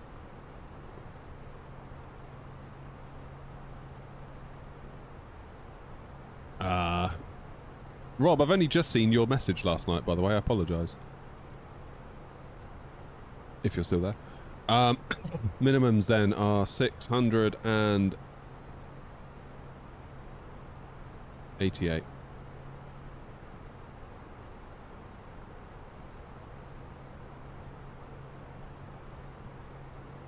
And that should be our data in.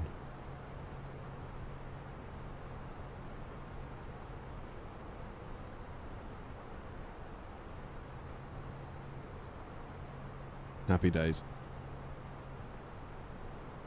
That is an interesting one, radar controller, isn't it? Like, imagine if I was actually... Obviously, I wasn't choking. I just, like, breathed in a crumb, which just makes you cough. But imagine if I was, like, choking on stream. Like, what would... I'm the only one here. It's just me and the dog. Like, the dog's not going to be any help, is he? I'll probably just choke on stream, I guess. Right. See ya. It's been good.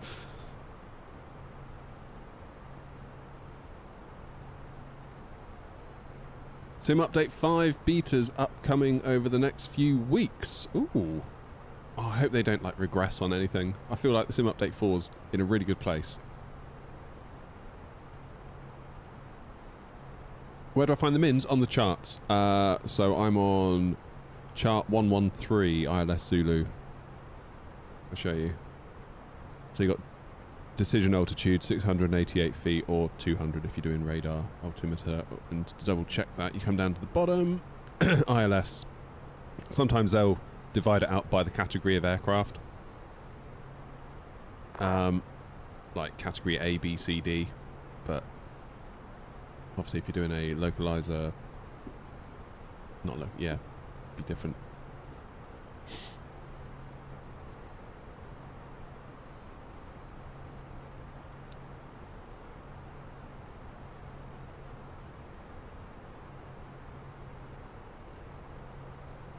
Yeah, I'll try not to choke again, guys. And again, I am fine, thanks for asking.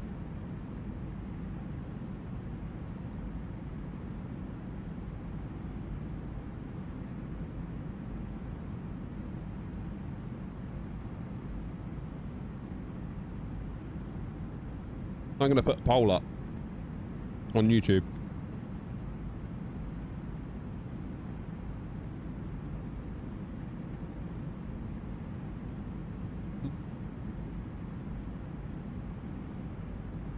How do I do a poll?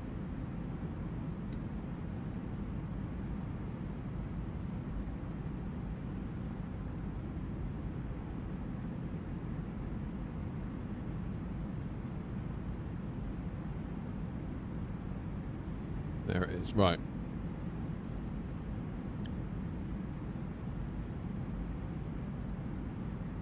Engage with my audience. Right, I'm going to engage with you. Hang on. Start a poll.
Right, YouTube main horizontal stream, there is a poll where we can decide where we fly next. I will let the people decide.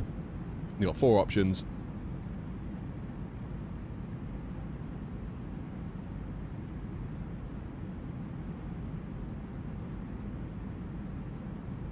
Choice is yours.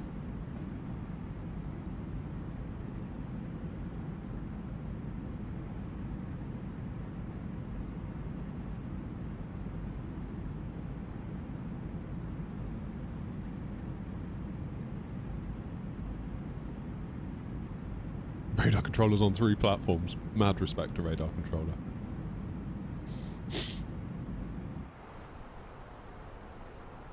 Gatwick's looking good. I'm surprised you want to go to Gatwick. I thought you'd be tired of Gatwick. Alicante's getting on up there. 17 votes. Well, it's not for me to decide. I'll take a look when we land.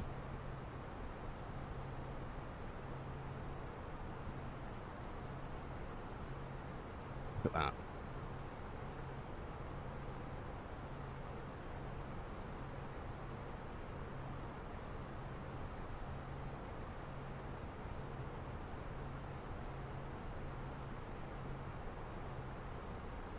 Right, I'm just going to slow myself down a bit.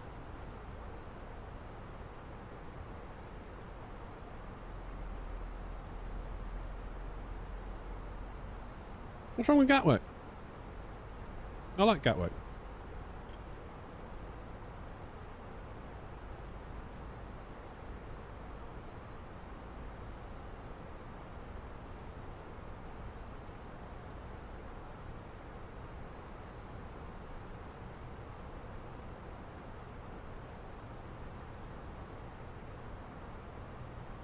I couldn't believe it the other day, radar controller. We were in Southampton, and London Control was on, and obviously we got caught up in that, which is fine. But the people were just like, the guy that's doing ATC, I forget his name, gave an instruction, and literally someone just said no. It's like, what are you even doing on VATSIM then? Like, nice one, Curry. Have a good flight.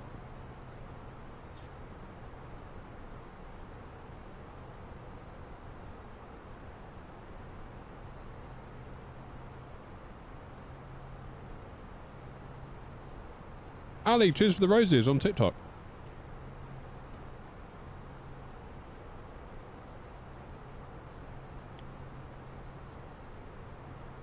Do you think that's Flight Sim 24 that's done that? If it's been the last 12 months?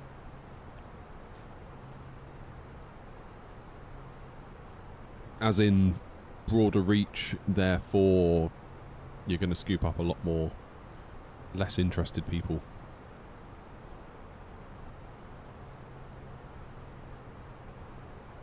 No, not Explain, it's Flight Sim 24.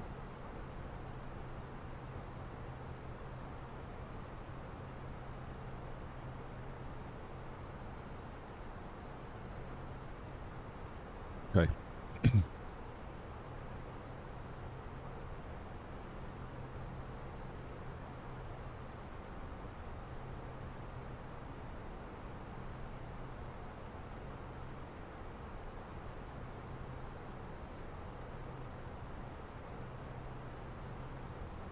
Toulouse traffic, AirNOTT 518, flight level 330, beginning our descent now for flight level 080 level by Suras.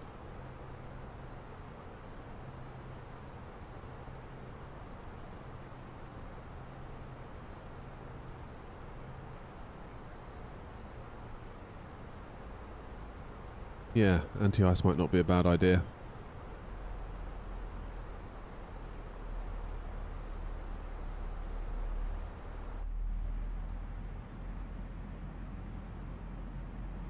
Zambian Sim Pilot, how you doing? Thank you for coming in to say hello. Hope you're well.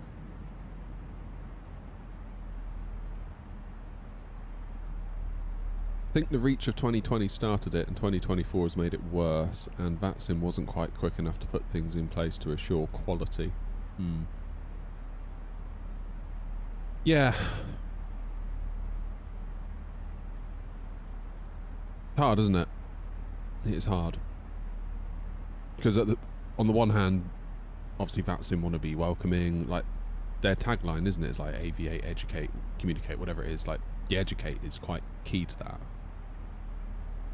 So you want to foster a positive learning environment, but then if you've got people turning up that just don't care and are not interested in, you know, if London Control says do this and you just go no over the mic, it's like, come on, dude, like just disconnect. What are you even doing? What are you even doing? I mean, we all make mistakes. I mean, crikey, I've made enough of them. But I think as long as you kind of be like, I'm sorry I messed up, what would you like me to do next? How can I fix it?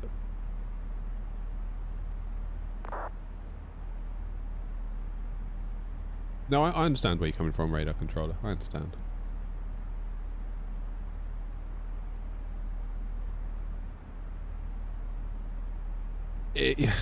Yeah. Like, that's a big old net, isn't it, that 2020 and 2024 created. So, and that net is going to scoop up a lot of people. And the laws of large numbers almost dictates that you are going to scoop up a lot of people that aren't really that interested in doing it right or doing it properly. They just want to muck about. So yeah, you can kind of see how that could become the case quite easily.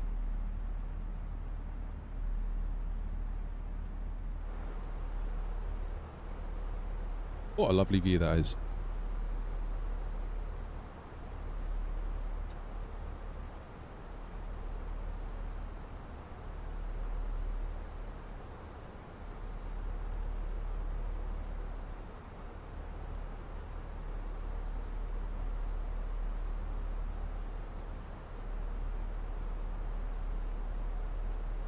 Hey, Shady. Yeah, a very hard problem to solve. Because I think you're going to, whatever you do, you're going to end up upsetting somebody, aren't you?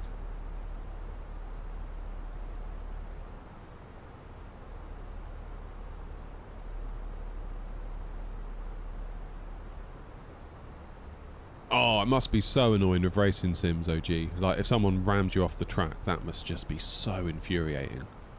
You imagine if you're trying to do like a proper 50 lap at Silverstone in a load of GT3 cars and you're all there trying to take it super seriously. Like, I accept accidents happen. Accidents happen in real racing. Like, cars get run off the track. But if you just see somebody clearly just pushing their way through, it's like...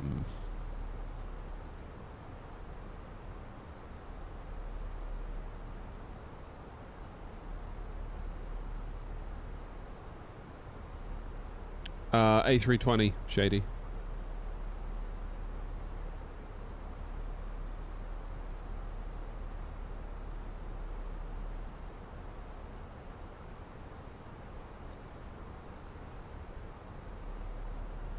Yeah, I've been doing a bit of GT7 online, which I know Gran Turismo is more of a simcade. I accept that. All the iRacing and ACC people, but like, I'm just trying to behave myself. I'm very, very, very early in, and I'm just trying to behave super, super well to get out of those early lobbies.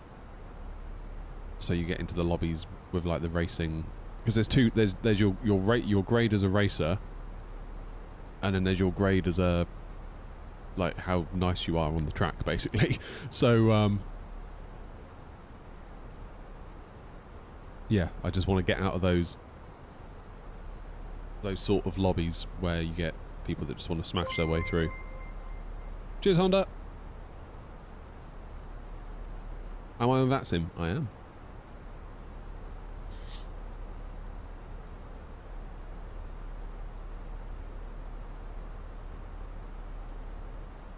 You talking about A380s? I was flying into Gibraltar and somebody decided to follow me in an A380. Obviously nothing I can really do about that. Like, I'm not in charge. But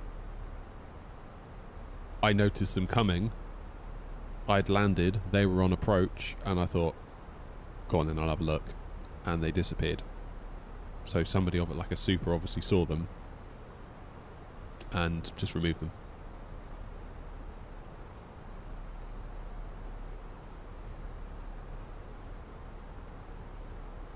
That seems like ages ago now, doesn't it, Philip?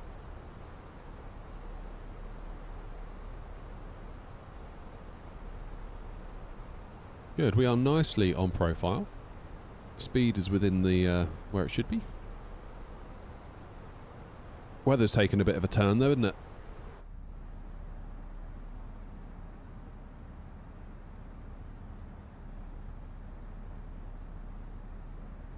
Was that 24, Philip? I think it was, wasn't it?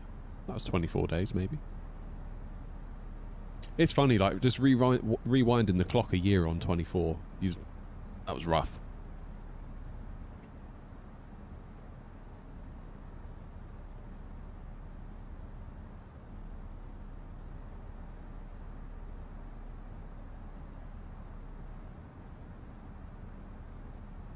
Yeah, I mean, just 12 months ago, this sim was a very different thing.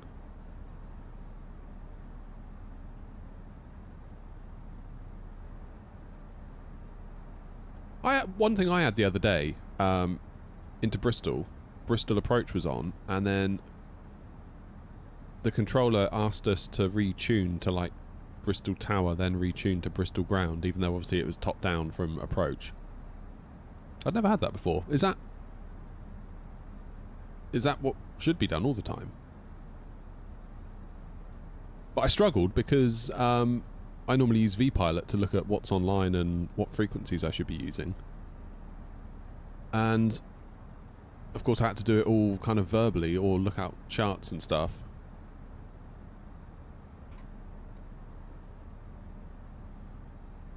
Just struck me as a bit odd, that.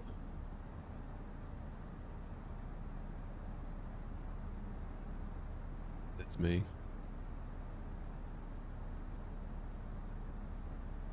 Is that how it should be done, like, technically? Is that why they were doing it that way? Just made me think, like, has it been... In reality, that's what would be done. On VATSIM, it's frowned upon for some reason. Oh.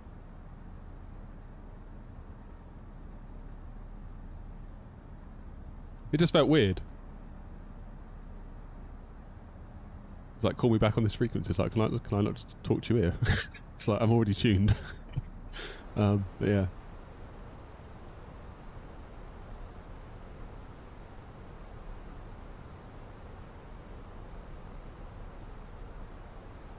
I just wonder how much extra work that made for the controller, because so many people were on the ground just tuning Bristol approach, being like, requesting clearance.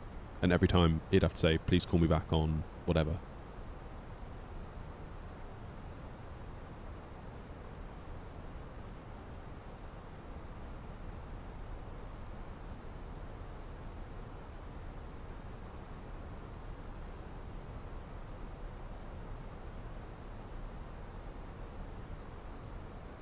Speed at conversion is when you convert from Mach to knots, is it not?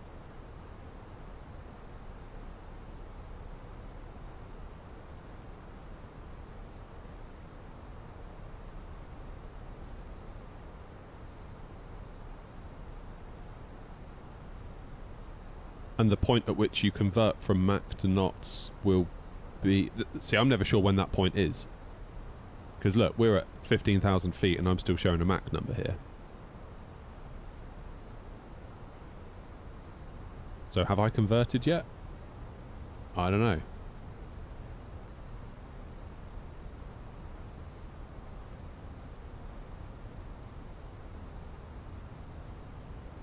As you descend, your Mach decreases and your indicated airspeed increases. Once you hit that indicated airspeed, you stay as indicated airspeed. So how do I know what mode the bus thinks I'm in right now?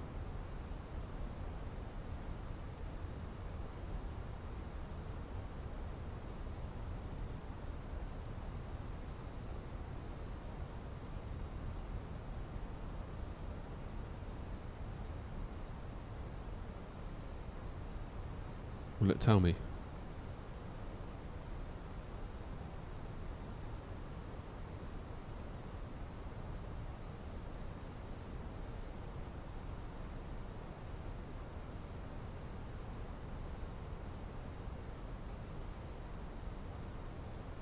Okay, so the Mach number's just gone away. So does that indicate I've now converted?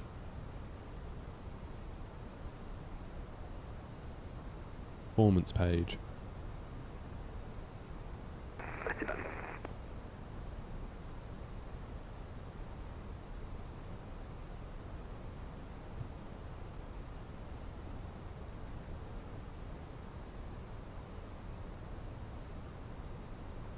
Transition level.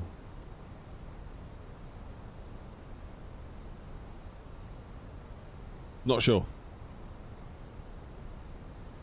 So where it says manage, you could type 0.77 300.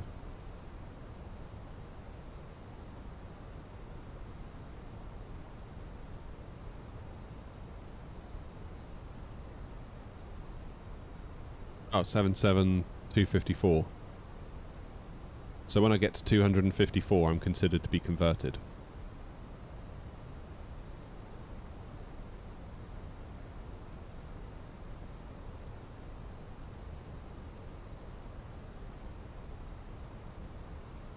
Right, let's have a little look. Who's in front of me? We've got... They're going to Nice. We've got James ahead. He's done a little bit of a wiggly. That's fine. And then there's me. Is Grumpy all down? Toulouse traffic, AirNOTT 56 Tango, crossing runway 32 right. There you go. Toulouse traffic, AirNOTT 236 Alpha, flying flight level, flying heading 340. So if I was given on conversion speed 270, you'd put in a manual speed at 270 knots. Yeah.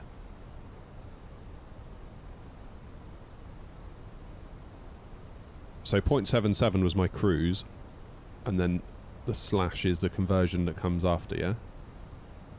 Is that right? Or not? Traffic, AirNOTT 56 Tango, clear of 32 right, continue taxi to stand of choice.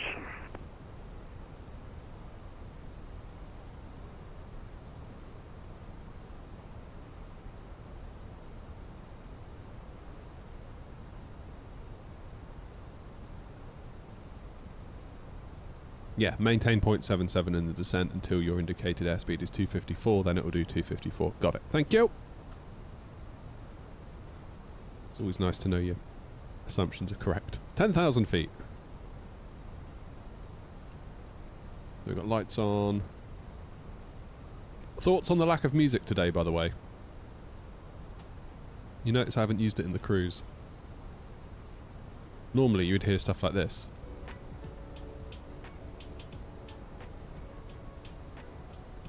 So 4.1 EFOB.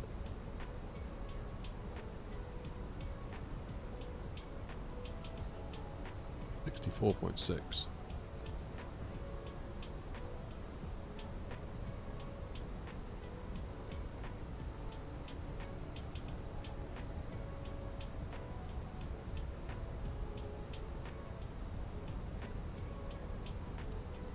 Low auto brake will do us nicely.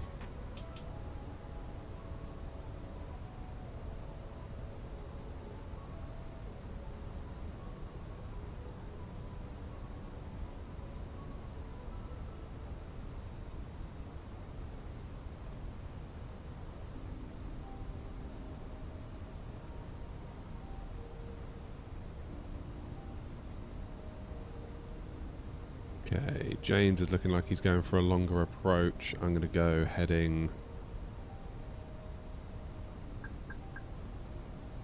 Toulouse traffic for separation purposes, flying heading 330 to follow the company traffic ahead into 14 right, Toulouse traffic.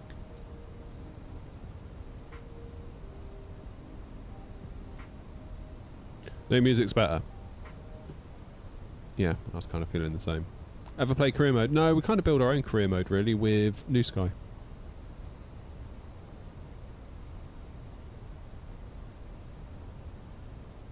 Okay, 236 Alpha.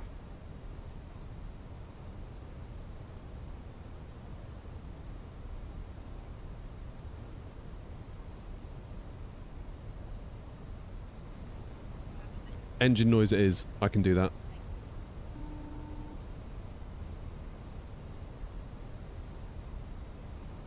Lead traffic, AirNOTT 236 Alpha, intercepting localizer for runway 14 right, ILS a break.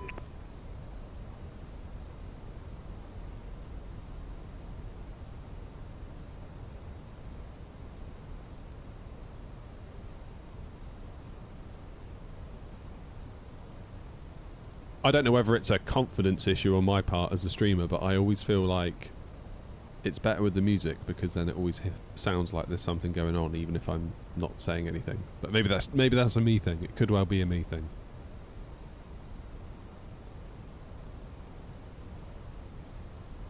Painfully aware that could be a me thing.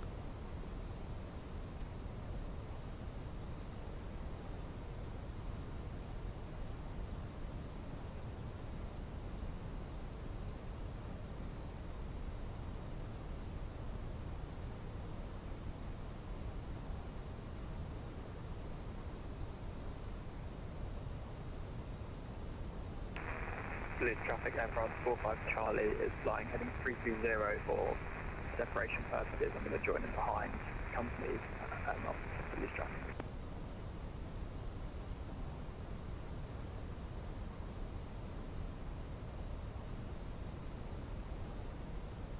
Toulouse traffic, AirNOTT 518, turning right, heading 060 degrees.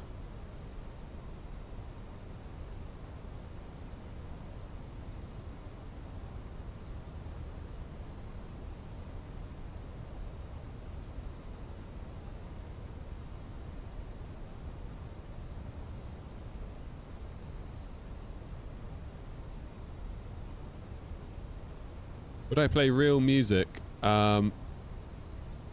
if Spotify or YouTube allowed it? Yeah, I would. Yeah, if Spotify did like some kind of creator plan where I could pay them, I don't know, even if it was like £200 or £300 a year, I'd probably pay it. So I could play it without... And you guys could like choose music and like, it'd be great, right?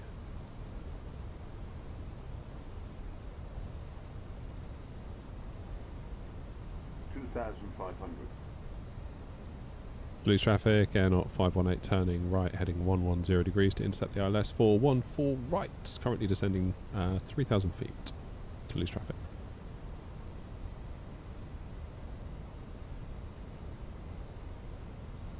It's like if there's no one talking, you have to fill it with something. Yeah. I don't know. It might just be a me thing. Maybe I just need to get better at chilling out a bit. So on the approach.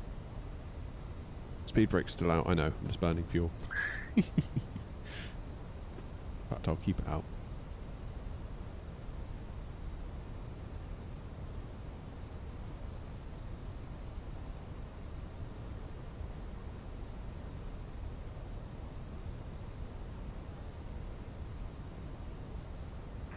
Toulouse traffic, Air France 45 Charlie, turning right, heading 0603.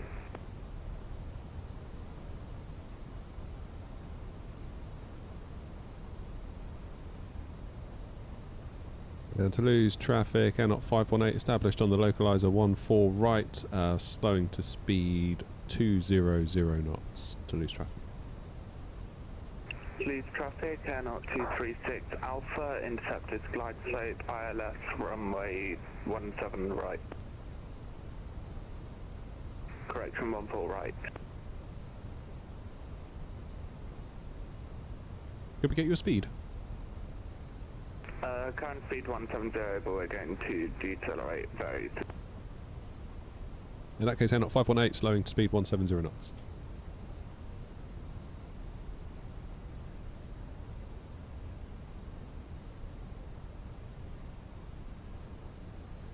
Is it going to be ATC when I land in Gatwick? Who knows? Air France 45 Charlie, we are reducing speed to 200 knots just for a bit of separation from the head company.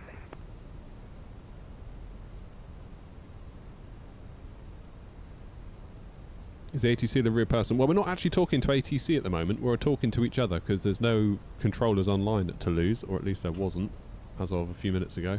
No, there still isn't. So we're on what's called Unicom, a frequency where we are expected to talk to ourselves and arrange ourselves accordingly. So that's what we're doing right now.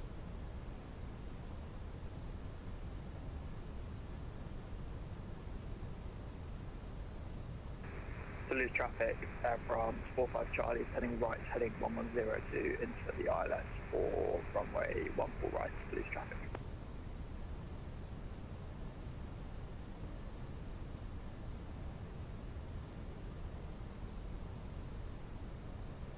Advisory. Traffic, Sorry. 36 Alpha, 3 mile final, runway 14 right.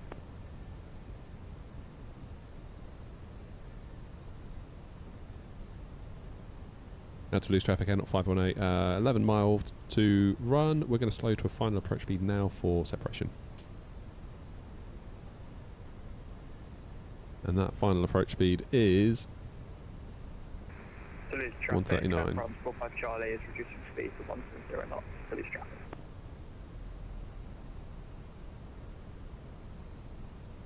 I want to give James enough time to hop off the runway, really. Toulouse traffic, AirNOTT 236 Alpha, runway, landing runway 14 right.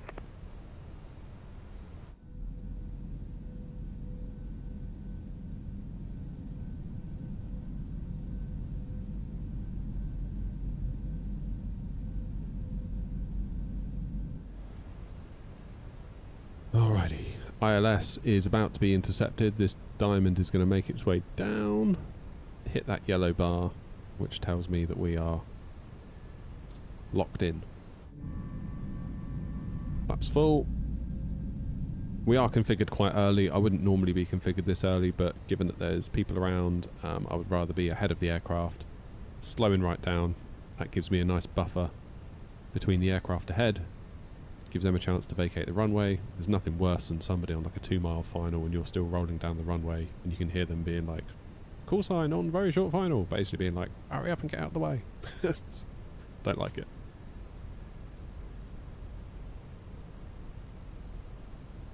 Alright then, let's arm the speed brakes. Flaps are full and we have our go around altitude Toulouse traffic, set. from 45 Charlie. AirNOTT 518, apologies, I know you're on final. Can we just get your speed? I'm going to try and slow down so I don't fly into you. Apologies for the traffic. Roger, no problem. We are at 139 knots according to our MCDU, but we're actually at about 145 currently on final. Perfect, thank you. In that case, Air France 45 Charlie reduced your speed to 150 knots.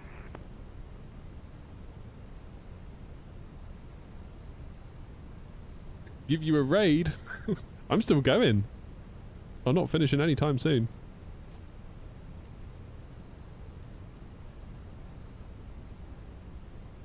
Okay, 5 mile final. Toulouse traffic, AirNOTT 236 Alpha, vacated runway 14. Yeah, that's nice. 5 mile final.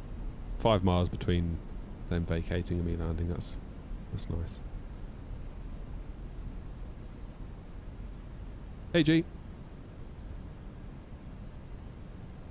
Real A320 pilot watching. Just pay attention, G, alright? You know, let us simmers show you how it's done. Toulouse traffic, Air France 45 Charlie is fully established. Runway 14 right on a 10 mile final, Toulouse traffic. Nice! 6 miles between me and the one behind. This is good. Everyone's working it out, you know? Hey, Westy.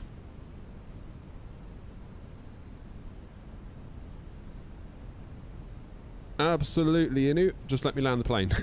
Then I will. Toulouse traffic, AirNOTT 518 on a 3 mile final for 14 right, Toulouse.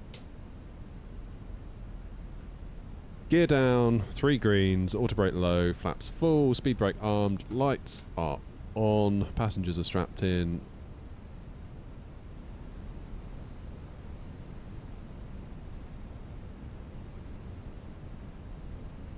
Oh, the side stick's amazing. Yeah, it's from FS Projects. They've done an amazing job with it.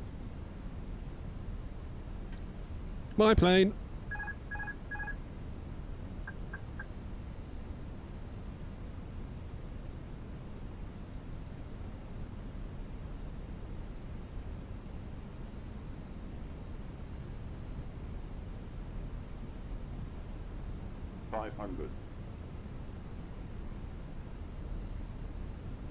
Now, I can't remember if the ILS and the glide slopes are aligned nicely here. This is payware scenery, so I would sort of hope it is.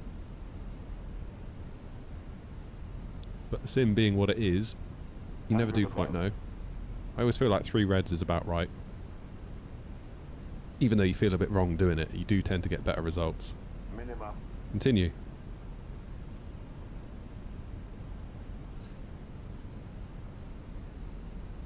100.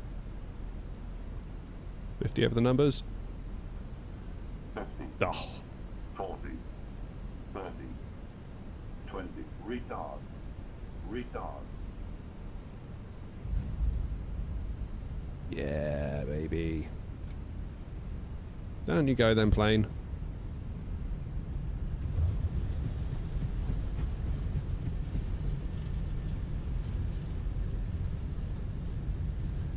Now, the question is, I need to vacate to the left, don't I? Man, you're braking. Keep it rolling, come on.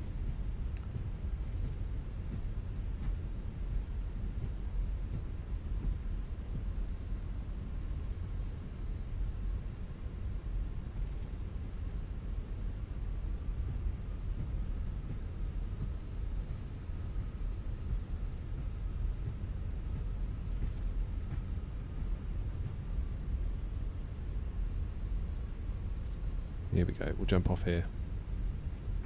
Toulouse traffic, AirNOTT 518, have you vacated? If not, I'm going to have to go around Air France 45 Charlie. We're vacating right now, turning left off the runway as we speak. Perfect, I will be able to swiftly land Air France 45 Charlie on a very, very short final.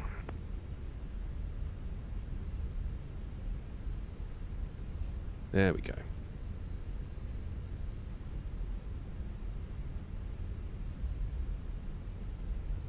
AirNOTT 518 crossing runway 14 left.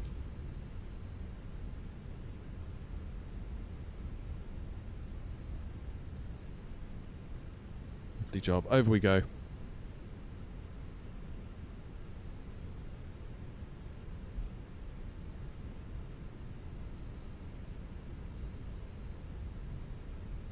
I'd forgotten how long it is to vacate here.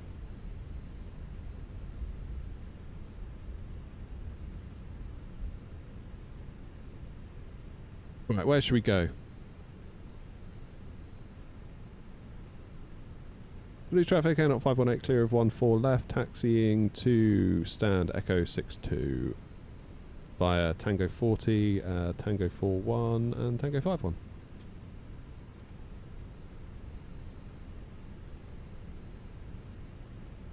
Let's get that APU on, landing lights off, runway turn off lights off, taxi light on, flaps up, clean the wings up, there they go. There's a load of Air Canadas, which of course are actually AirNOTT planes.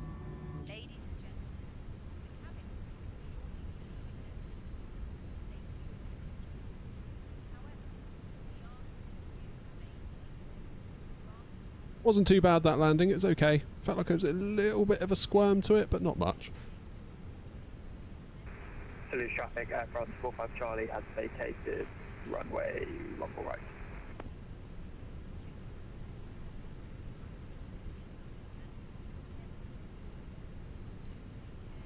GSX. A bit of music. Oh. GSX, come on, man. Absolute.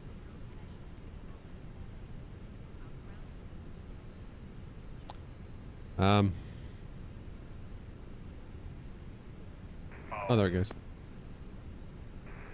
Toulouse traffic, Air France 45 Charlie is crossing runway 14 left.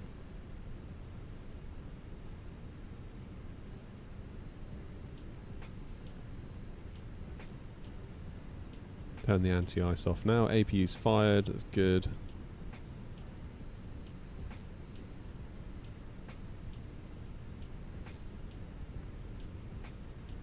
Someone says good but not butter. Yeah, it was okay.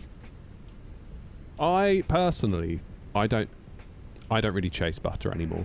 There was a time where I did. Charlie is taxiing to Echo 42 if available via Tango 40, Tango 42, Toulouse traffic.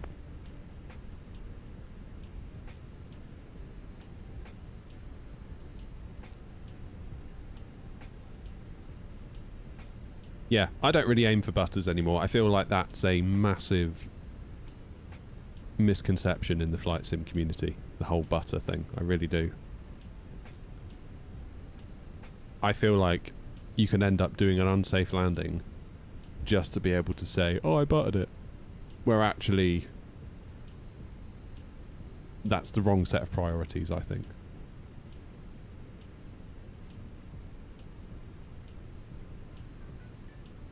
It's almost like saying, tell me you don't understand without telling me you don't understand. By chasing butters. Like, I get it, it's fun, it's a bit, you know, I partake on it on the channel sometimes, like, it's a bit of fun, but like, it's, what I'm trying to say is, you as a simmer shouldn't feel bad if you don't butter every landing. It can still count as a safe, good, perfectly good landing.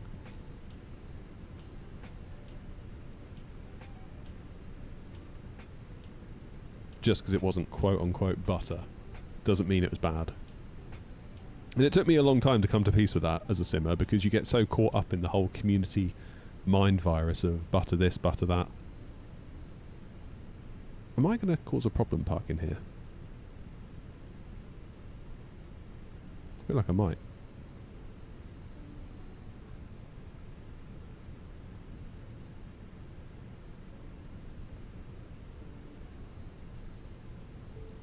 Did I break the gear? Did I miss the runway? No. Great. There we go.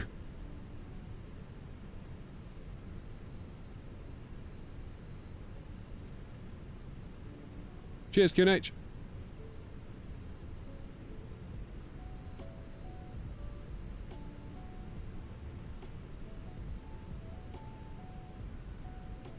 Can you seriously fit two planes side by side here? Feels like maybe I might have to skew myself shortly.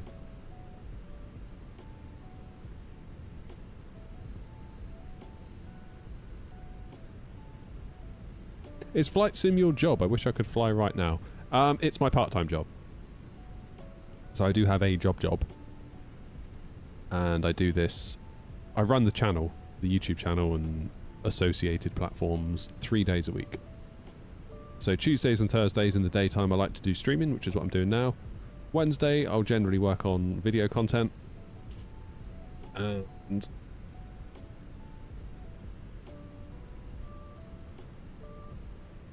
evening times, also video content.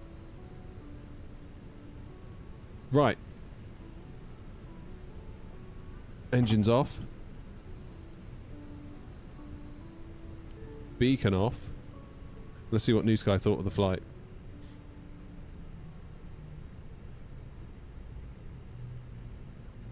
Cheers, OG.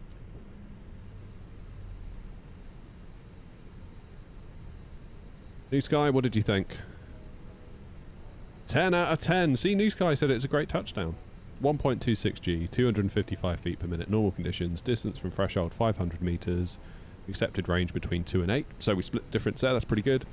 Average centreline deviation of 1.54 metres. That'll do. That'll do. I'm quite happy with that. Only mistake I think I made really was I took a bit too long vacating. Because obviously it's either you vacate immediately or you vacate quite far down, and I anticipated a place to vacate sooner than there actually was, which meant I had a little bit of an issue. I suppose I could have vacated right and then taxied across. That probably would have been the better play. That might have been a better play. So apologies to Air France if I almost caused to go around there. I thought I was going to be able to vacate much sooner than this. Because it was at Mike 4 I vacated, and I thought there was going to be one here, but it wasn't to be. And obviously we were never going to make Mike 8. Again, could have vacated right, and then gone along Whiskey. To then... yeah. Dunno. Live and learn. You live and you learn. Right, what did the poll say? Where are we going? Because it's not up to me, it's up to you. And if... no, yeah, Gatwick won it. Okay, fine, we're going to Gatwick. You win. Send the poll. Whatever. Fine, I'll go to Gatwick. External power, please and thank you. You can lose the APU now. And we'll get the pumps off because we are going to refuel. Aren't we? Spoonie said hi, by the way. Good old Spoonie. We like Spoonie. Already fired. Well, Grumpy's ahead of the game.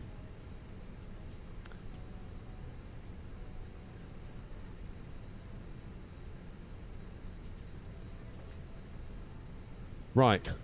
Has someone else done the scheduled route? It's no problem if they have. As long as one of us is doing it, the airline will get the credit. Don't really care if I do it or not, to be honest. This is the thing. Only one of you can fly a scheduled route to... Oh, there's two 737s here.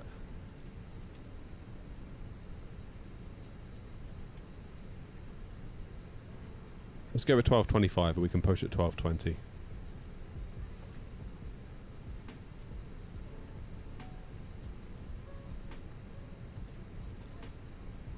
Yeah, so let's say there's a route. Well, there is a route between Toulouse and Gatwick, a scheduled route. Only one person can fly that at once. New Sky forbids like 10 of us all flying the same scheduled route. So one of you does it as a scheduled route. The rest of you do it as a free flight. Which I guess is reasonable, because you wouldn't have like 10 British Airways in a row, would you, flying from point A to point B? What app is that? New Sky. It's the application we run the virtual network, the virtual airline through. Is this on VATSIM? It is.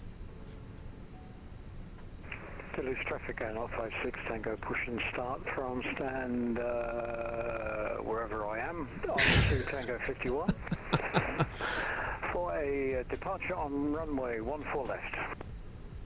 Well done, Grumpy.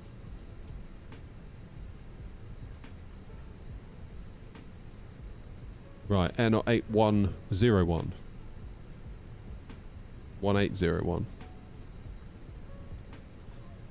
And we're doing cost index 26. Toulouse traffic, I might use that in future stand wherever I am. I might try it at Heathrow or Frankfurt and see how the controllers like that. Should be a laugh. I foresee no issues. Great way to get dot wallop. Nah, I think they'd be alright. We're going to do 14 left departure. Somehow, I don't doubt it. Right, 14 left we're going to go for takeoff. What's going on at Gatwick?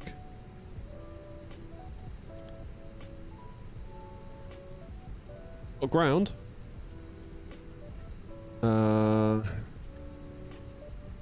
Oh, that's Heathrow. Precisely. Is there only seriously one plane on the ground at Gatwick right now? That's quite unusual. It looks like there's a Wizz Air on final. Someone coming to join. Don't worry, we'll be there soon. EFW, that's Griffin, is it not? Okay, I don't know, I get so confused. Right, Phoenix, my flight... Are we still deboarding? Yeah, we are, aren't we?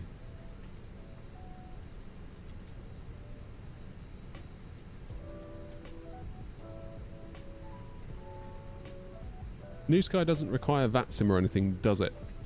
Can I just do it with Say Intentions? Yeah, you can do it with Say Intentions, or you could literally do it with nothing at all. Just fly on your own from point A to point B, but still be doing it for the airline, if you know what I mean. Like, I'd encourage you to use VATSIM. I think it's amazing. I think it's the best way to fly. I procrastinated on it for months. I came up with every excuse in the book to not do it, like, oh, because I'm a streamer, I need to be talking to chat, really, and not getting distracted by controllers, and any excuse I could find to not do it, basically, because I thought I probably wouldn't be able to do it very well, and I would suck, and I wasn't keen to do that live on stream. What was the reason, essentially? And then there came a certain point where I just stopped caring. Maybe it's an age thing, I don't know. Don't care anymore. I'm over it.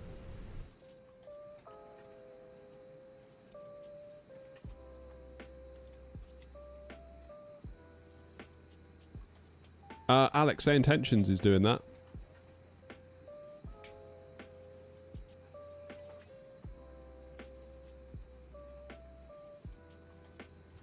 Yeah, I feel like when you're on VATSIM, it's like everything matters way more. Like, you should do it properly. Not just for you, but for everyone else. The controllers, the other pilots, you know?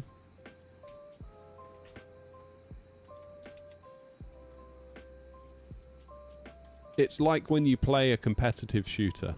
If you just play a casual match, win or lose, it doesn't really matter. We all had a good time, we all had fun, and now we get to go home and that's the end of it. Whereas if you play competitive and you have a bad day and you lose your rank... AirNOTT 56 Tango, taxi to holding point, runway 14 left via Tango 50, Papa, and we'll hold at November 8 to check for inbound.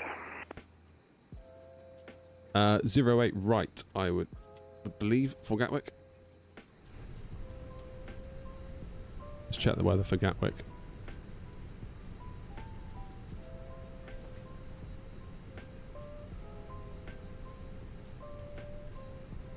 Let's import the next flight. Right, let's actually file my flight plan this time. I'm not going to take any more fuel because I feel like whenever I do, I end up overweight.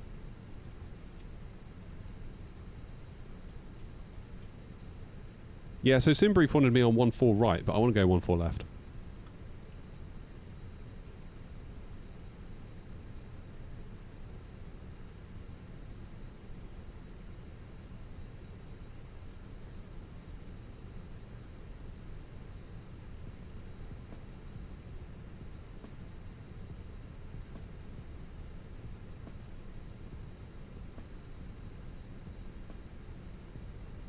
Cool. We are connected again.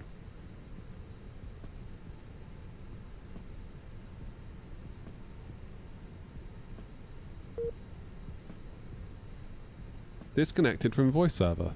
It's happening again.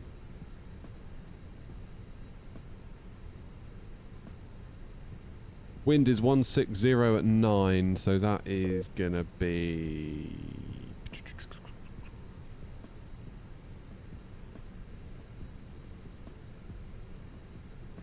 Hang on. Yeah, 08 right makes sense for that.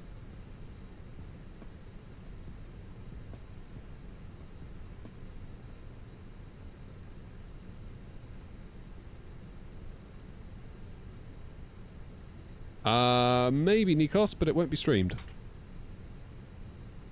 Where can I get BA liveries for the A320 CFM SL/WTF for 24? Can't find any in the Fenix app. They should be in the Fenix app. They should be in there.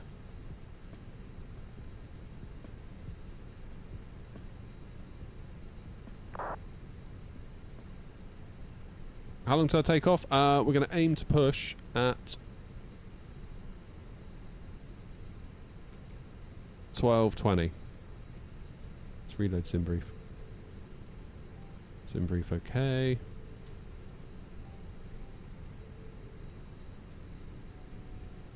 Let's get ourselves loaded up. It'd be cool if VATSIM collaborated with Say Intentions to add ATC coverage. So that there is a thing, they're doing a thing, aren't they, where when you get handed off, you can start talking to Say Intentions, but you remain connected to the VATSIM network. I need to try it. I need to try it because I think you have to have, someone said you have to have 2 push-to-talks. So you'd have one for VATSIM, so you can still communicate on Unicom, sorry, advisory.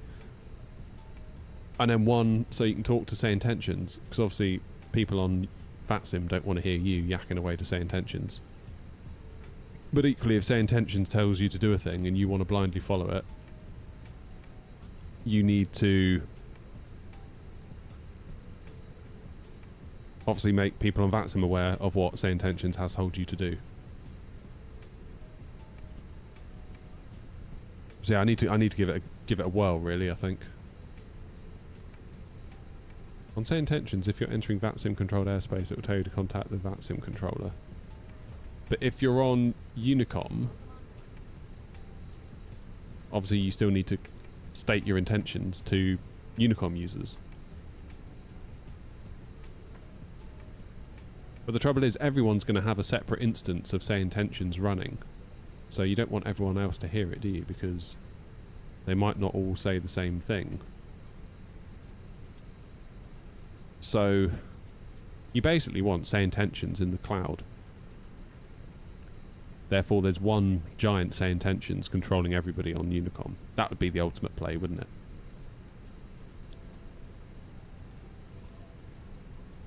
The cost of that would be prohibitive, I would have thought. Because don't forget, like, people whinge about say intentions having a subscription model, but don't forget, every time you pull that push to talk button, you are literally costing them money, because it spins up servers, or, like, you know, crunches data on servers somewhere, like cost for compute, cloud compute services. Like, that stuff ain't cheap. Like, it's a very real thing and a very real cost. That's why they need to do a subscription, to make sure that they're always on the right side of that on average. Otherwise they'll end up with a huge bill and they won't have enough money to pay it, and they'll have to shut down. Then you'll be a lot more sad, let me tell you. Whereas Beyond ATC is more local, doesn't rely on that cloud compute stuff so much.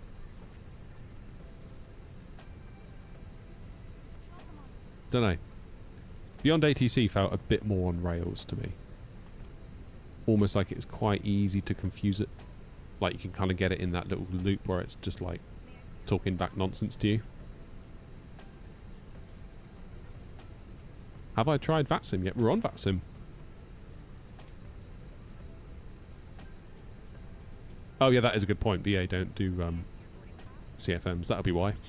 Sorry, I thought you meant any liveries at all. I didn't quite fully understand your message. My bad. Right, are we fueled yet? What are we taking? 7.2 tons. 40 out of 180 boarded.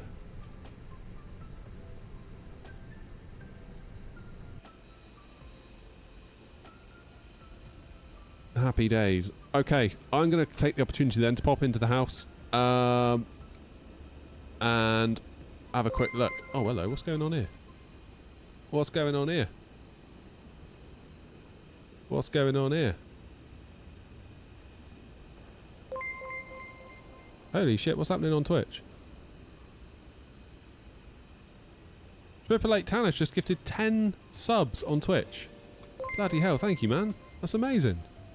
Didn't have to do that. That's incredibly generous. Thank you. What an absolute legend. Guys, if you got a sub on Twitch, say thanks to 888. That's incredible. 888, you hero. Thank you, thank you, thank you. Guys, also, if you are a sub on Twitch and you have your Discord account linked to your Twitch account, you should now be able to see our AirNOTT Discord that you're entitled to join. Because that is a perk of being a sub on Twitch. Or a member on YouTube. Either. That's amazing. I was about to go in and grab a coffee and go to the toilet, but I feel like I shouldn't leave now. I'll hold it for a minute, don't worry. Out of respect for the gifted. Still got another 100 to board though. Come on! Am I going to do any streams of Beyond ATC or say intentions? Yeah, I probably should, shouldn't I?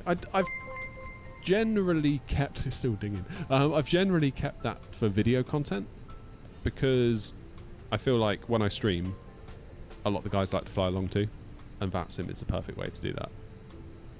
And also VATSIM I find is generally a bit better for a stream in terms of... Toulouse traffic, AirNOTT 56 Tango, airborne out of 14 left. That sort of stuff, you know? Yeah, difficult. I feel like it's good to do videos with Beyond ATC and Say Intentions. Because I feel like there's a lot of interest around those two, and therefore a video can hit a lot of people. Like, for example, I noticed earlier there was like 40-something watching or 50-something watching on YouTube, horizontal. And that's great. Like, that's really good. Really happy with that. Trouble is, if you got 30,000 subs, which we do now, that means that 29,950 people aren't going to be able to see it. What we're doing right now. So therefore putting a easier to digest video up, you can make sure the rest of the people get fed as well, if you know what I mean. So that's my rationale, rightly or wrongly. Who knows? Probably wrongly. Right. I just need to let the dog out in the garden before we do the next leg, because it's probably about time he went out. Bless him. I will see you in a minute. Don't go anywhere.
Ah, right. 888, thanks again for those 10 gifted. That's incredible. I'm genuinely a little bit shocked. Thank you for your generosity, really. It really does help the channel. It helps keep the lights on around here. That's incredible. Thank you so much. Last little bit of cargo. Then we'll get on the road to Gatwick. As for the flight plan, it'll be out of Toulouse, heading over to... Is that over Bordeaux region? I believe it is. Yeah, but Bordeaux will be to our left. Then we'll head on up over Brittany, I think? Traffic, Air France 45 Delta is pushing back, nose right, facing on to... Then past the Isle of Wight. Past Rajado Coffee. We'll do a little wing wave to Rajado as we go past the Isle of Wight. Appreciate them and all their coffee. Teltu, Holly, Willow, and then around to 08. Right, although somebody looks to be taking off on 26 left now. We'll review that on the way. Because, I mean, it is only a 1 knot headwind, so I guess you could argue that 26 left is within limits. Yeah, Vio, I won't be a minute. I'll just get this cargo up and then we'll go.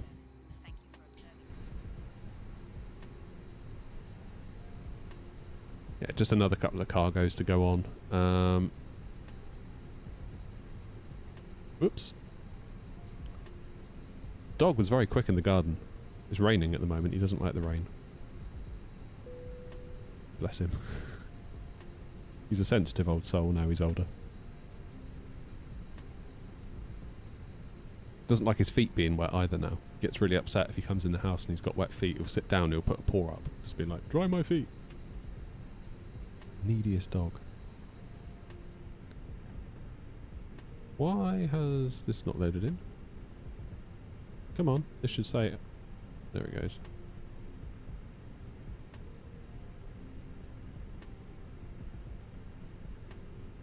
I flew the INI A340 this morning and now the Fenix A320. What a difference. What do you reckon, Postweave? What's your thoughts?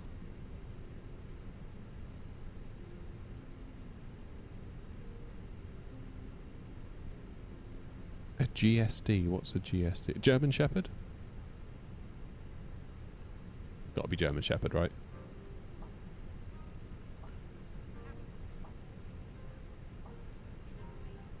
Right, flight number AirNOTT 1801. And we're cost indexing 26. And we're cruising at I don't know what. Oh, I like German Shepherds, they're nice dogs. Yeah, we got a Labrador. He's going to be 12. And it's like... he's slowing up. Do you know what I mean? He's definitely slowing up. He's still fine. Like, he's fine, but he's like... he's old now. And that happened really quickly. Like, he went from not being old, or not appearing old, to suddenly appearing old.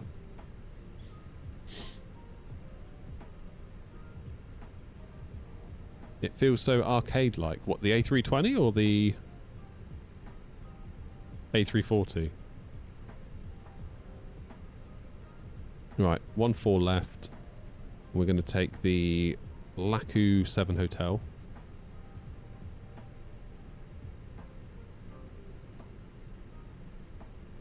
A340 feels so arcade-like. I was going to say, flipping heck.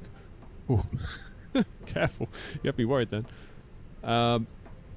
Okay, that's loaded. Let's send that to the MCDU. France 45 Delta is taxiing to runway 414 left, holding the point November 8 via Tango 41, Tango 40, then down taxiway Papa. I don't really want to read all the 5 intervals, if you'll see me. Toulouse traffic. Read the intervals, you coward.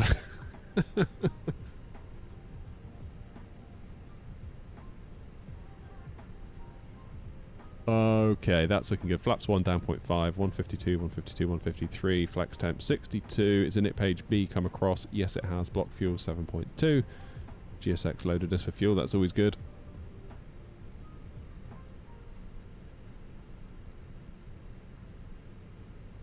Currently doing landing practice at Gatwick on 24, getting 164 at 1-4 at the moment. Taxiing via Tango 40, Papa 40, Papa 50, Papa 55, Papa 60, Papa 65, Papa 70, and then holding short on November 8, Air France 45 Delta. Much better, thank you. You're welcome. 4,000 feet is the initial climb. Oh no, 7,000 initial climb clearance. We just need to be above 4,000 at the Toulouse waypoint. That's fine, I can do that. I can do that.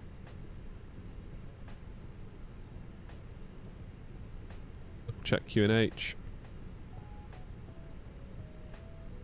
Oops. Now 1016, that's fine. Let's get the APU fired and then we will push.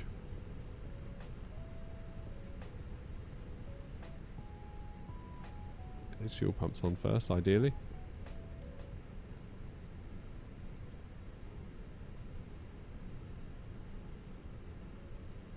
I'm really curious how the Toulouse A340 is going to feel. That's kind of why I didn't get the MD-11, because aside from doing it for the content, I can't see myself flying the MD-11 all that much, to be honest. I would use it only as a freighter, and I feel like I've got a really nice freighter in the 777 freighter from PMDG. I really, really, really want to try the Toulouse A340, because if we can get something like a Fenix-ish A340 out of Toulouse, that'd be really cool. Really, really cool.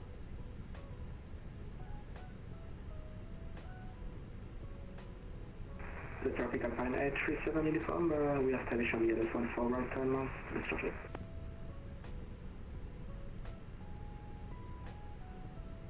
So we've got quite a tight turn then out of Toulouse on 14 left, which would be nice to hand fly.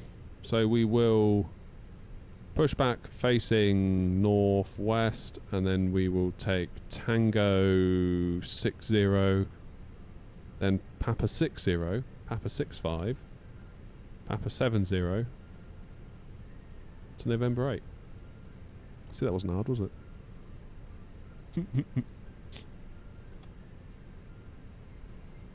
Just kidding, of course. Right. APU's fired. Let's get the beacon on. 12:30. We should have plenty of time to get to Gatwick, shouldn't we?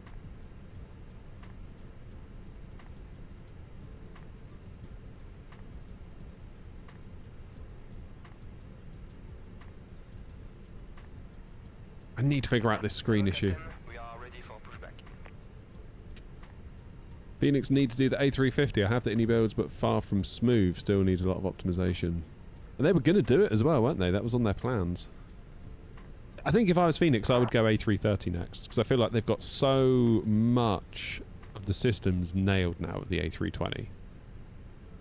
Surely the next obvious candidate would be an A330 in terms of A, what they could do utilising their work they've already done. And it feels like the A340, we've kind of got a couple of options now, or soon we'll have a couple of options for Mini and Toulouse / Aerosoft. So it would feel weird to me for them to come out and do another A340. But if they did an A330, that would fill a gap, because there currently isn't a good payware A330, is there? And I feel like they could probably take an A320 and turn that into an A330 without needing to start completely from scratch. I'm not saying they would copy-paste it. I don't believe they would do that for a second. And like Ross says, freighter as well.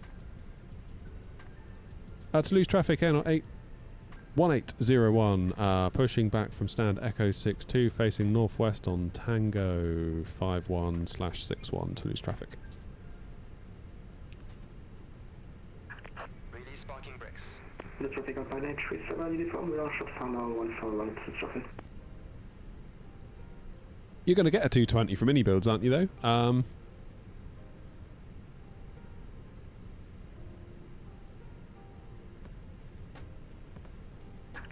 Commencing push. All engines clear, start at will. Thank you.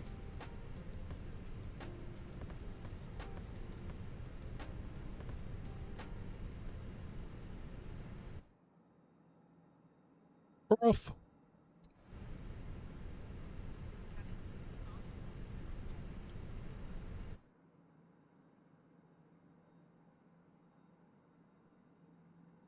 I get the feeling that if they were going to do a Fenix A350, that would be a long development cycle.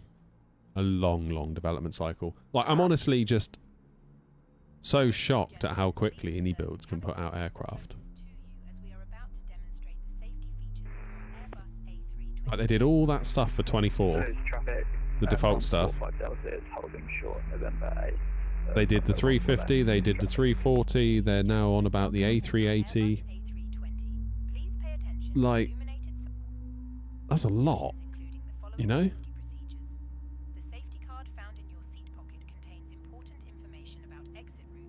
It really is a lot. To the point where I'm like, how? Is it good that they're doing that much? Should they not slow down a little bit, you know? Like, look at how long it takes PMDG and Phoenix to do anything. Oh my god, we're going in the grass.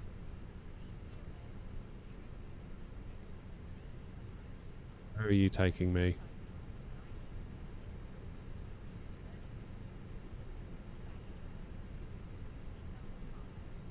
When you can pour money in and not worry too much about QA, you can do a lot, yeah.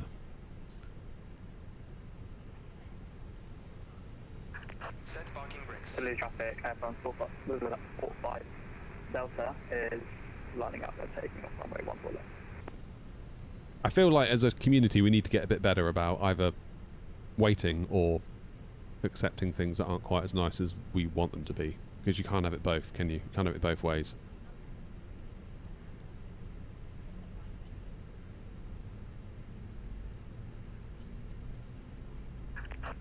Toulouse traffic, AirNOTT 236 Alpha, it's and Echo 60, pushing back facing north, Tango 51, Toulouse traffic. Because on the one hand we whinge that PMDG are too slow and maybe to a point Fenix are too slow, and then on the other hand when stuff does come out we're like, yeah, it's out, and then it's like, but we don't like it. It's like, well, what do you want, you know? Left is clear, right is clear. I know which I would take. I would take the waiting all day long.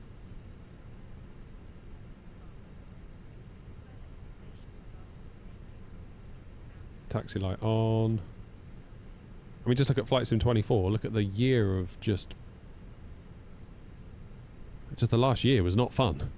I would much rather have just not had it and waited for Flight Sim 25.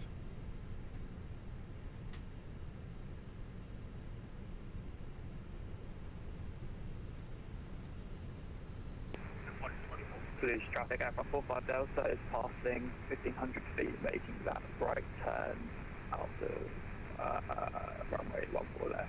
Toulouse traffic.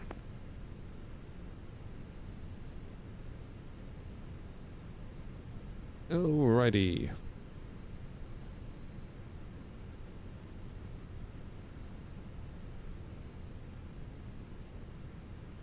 Toulouse traffic, AirNOTT 1801 taxiing to holding point November 8 for 14 left via Tango 61, Tango 60, Papa 60, 65, Papa 70. Toulouse traffic. Sort of had to do the whole readout then, didn't I? Given that I threw some shade on Unicom earlier. Traffic of an A320 taxiing to Gate Foxtrot 20 November 4 and crossing runway 14 left Toulouse traffic.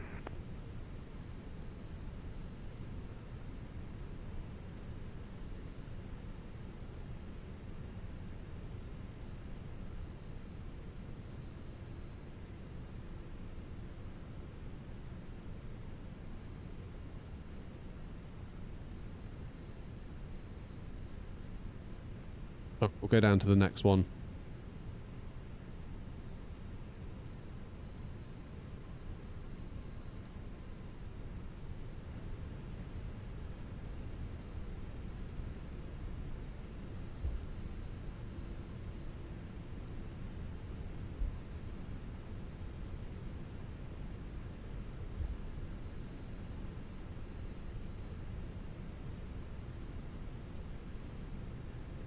Yeah, I believe you, Toby. Toulouse traffic, aircraft 45 Delta is passing flight level 070 following the departure of runway 14 left, clear of the airport. Toulouse traffic.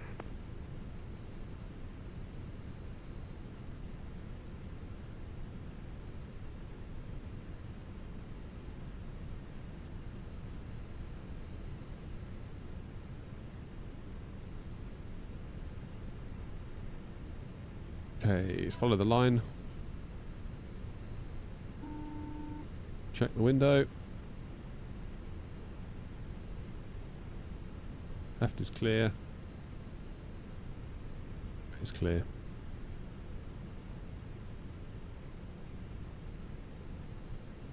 There's a beluga! It was so cool seeing the beluga every day when we were staying in France, in Nantes. Toulouse traffic, AirNOTT 236 Alpha, taxiing Mike 11 via Tango 51, Tango 55, Papa 55, Papa 101, hold short Mike 11. Respect.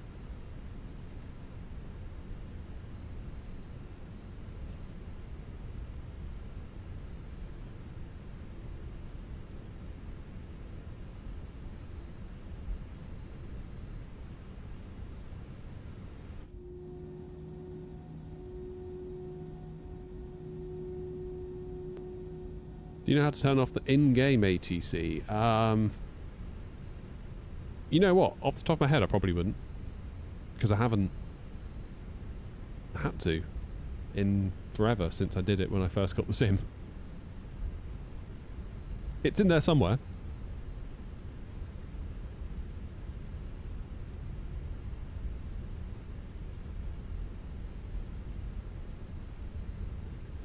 Right, so we're taking the next left turn.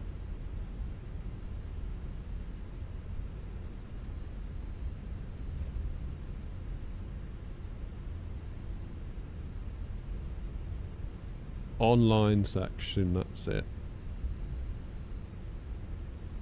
In 2024, the only way is to turn the voice down. Really?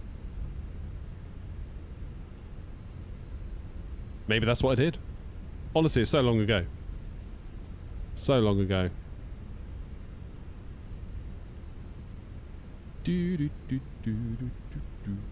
Right. Did I start New Sky? Yes, I did. At least this way, there'll be an A320 at Gatwick for people to do legs from. Oh, I can't wait for FSLTL to put us in there. Be a proud day. Do I have a cockpit at home? Well, I mean, I've got a setup. I wouldn't call it a cockpit. And yeah, it's 24.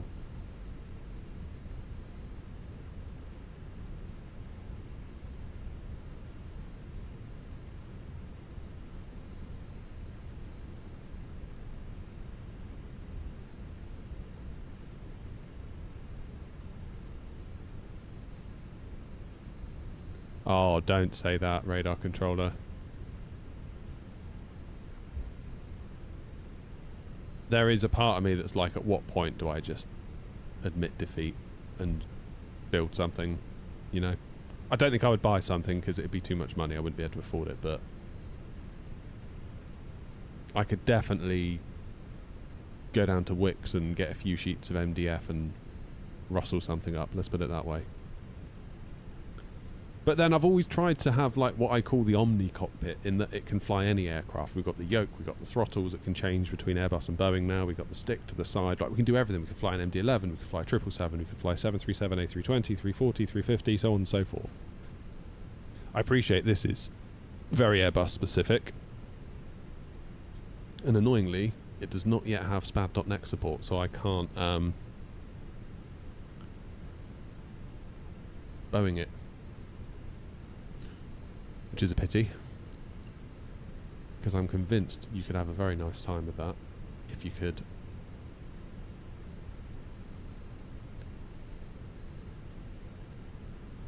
Right, is there anyone coming?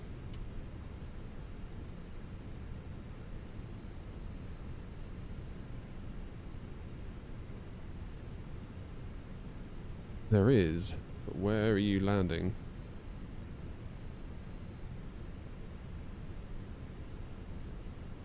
Air France 383 Papa Hotel. Air France 83 Papa Hotel. Which runway are you landing on? We are fully established on the ILS runway 14 right. Roger, thanks. AirNOTT 1801. You're welcome. Now, can I take off at the same time he lands?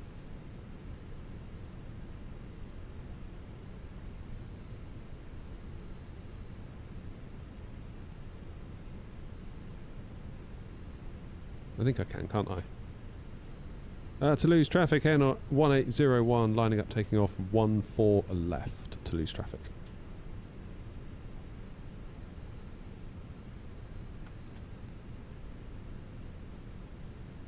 Bit more of a gap between them than there is at Gatwick, isn't there?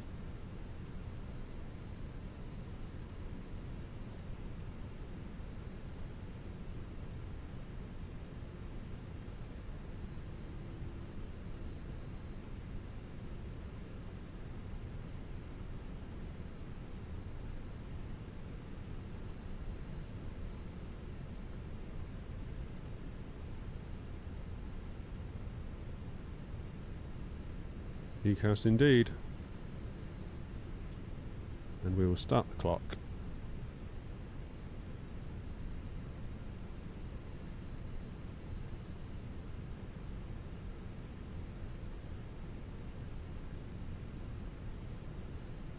let's rock and roll. Let's get to Gatwick.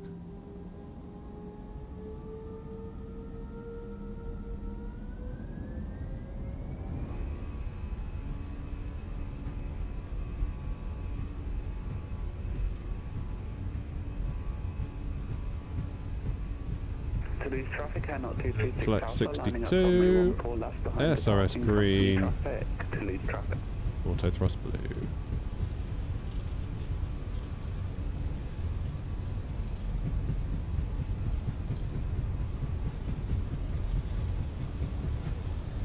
V1 rotate. Fenix A320 Hotel on final for runway 14 right. Toulouse traffic. Bit of wind there, positive climb, gear up.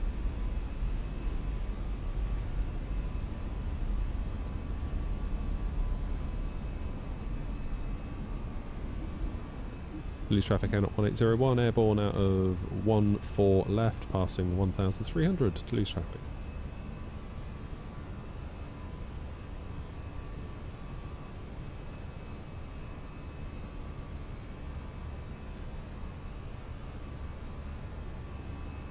Levers into climb, dip the nose.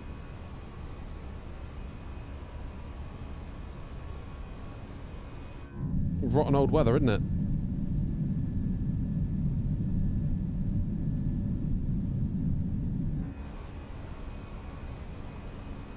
Keep that turn up. Laps away.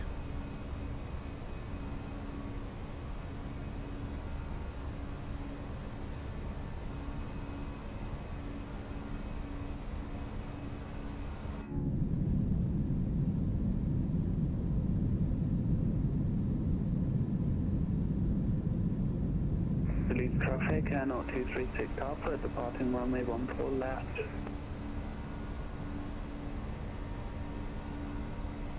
Get that anti-ice on.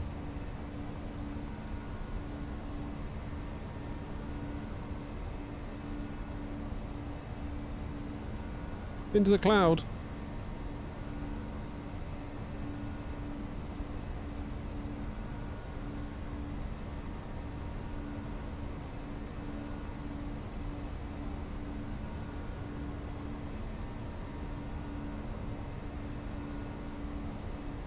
Follow those flight directors.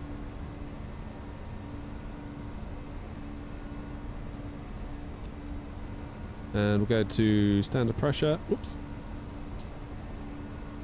What was the name of the app showing your landing rate? That's New Sky. So I think a lot of people ask that thinking I'll get New Sky so it will show me the landing rates. It's not really for that. It's to run the virtual airline.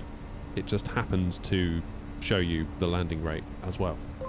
It's just part of what it does, but that's not its main function. It's like probably 1% of what it does. Might meet halfway, 1 to Orly.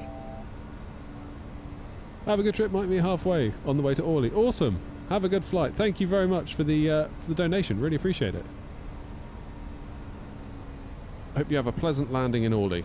I like Orly, actually. We flew to Orly on the European Capitals tour. I thought that was quite a nice little airport, that. It was actually quite big.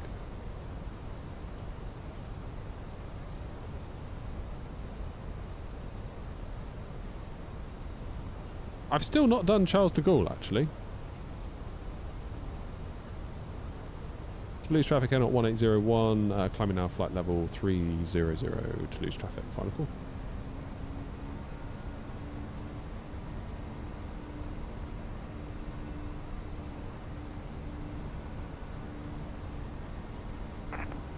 Yeah, cheers, Ewib. Hopefully I'm pronouncing your name right. Really appreciate the support. Thank you very much. Happy landings. How am I streaming from a plane? It's a flight simulator.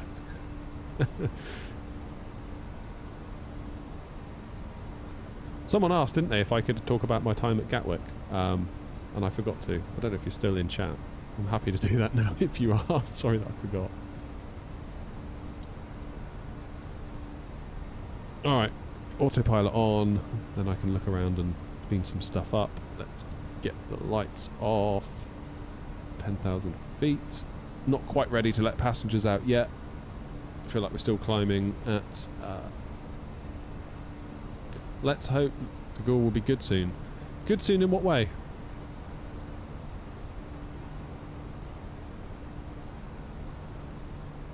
I don't know what, thank you, Jonathan.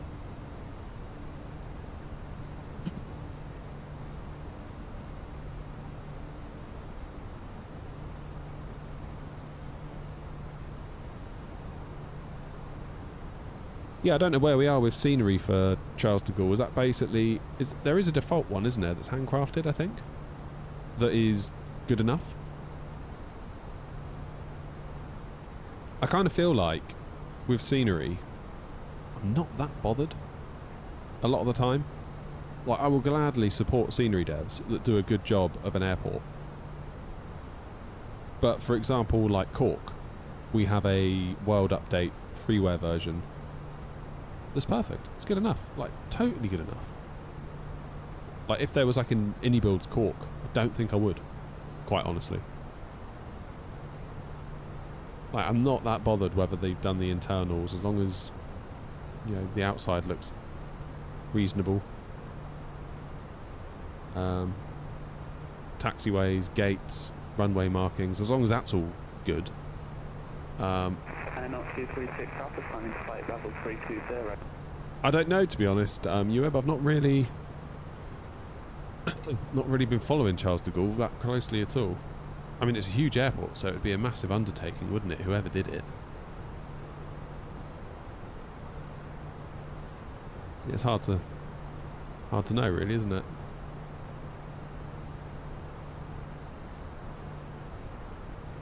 Okie dokie.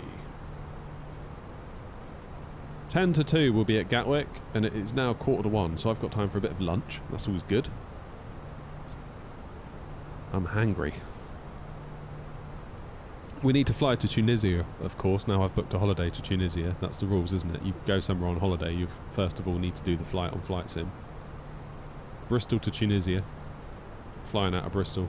Love Bristol. Although last time I was there, this time last year, it was covered in scaffolding. So I don't really know what the situation's going to be this time.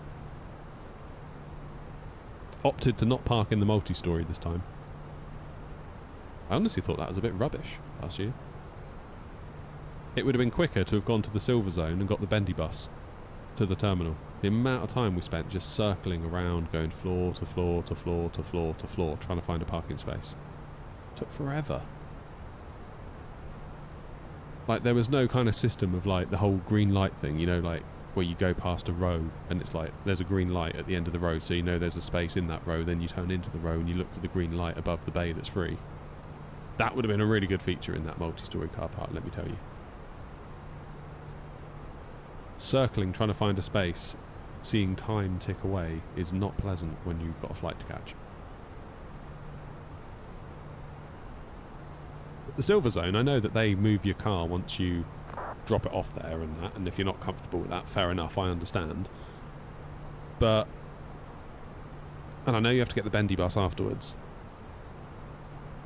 but actually it's always been really quick for us. You literally, self-service machine, put a tag on your key, chuck it in the little box. There's always a bendy bus waiting, it seems. 5 minutes later you're in the terminal and jobs are good 'un. The only annoying thing is once you've landed to come home and you've got through the immigration, which at Bristol is never that great. It always takes ages at Bristol. Especially if there's like 3 Ryanair planes that land at once. There's a part of me that once I get through, you know, you collect your bag, you go through the nothing to declare bit, there's a part of me then that just wants to get the hell out of there. Like, I'm done at that point. Like, I've been on holiday, I'm home, I'm in Bristol, I just want to drive home now. The last thing I want to do is queue for another bus. And then once you get to the place, queue for your car key. But it's not that bad. And it was half the price. The multi-story, they wanted 140 quid for us to park there for 7 days. Silver Zone, it was like 70. So it's like, yeah, okay, fine. Silver Zone it is.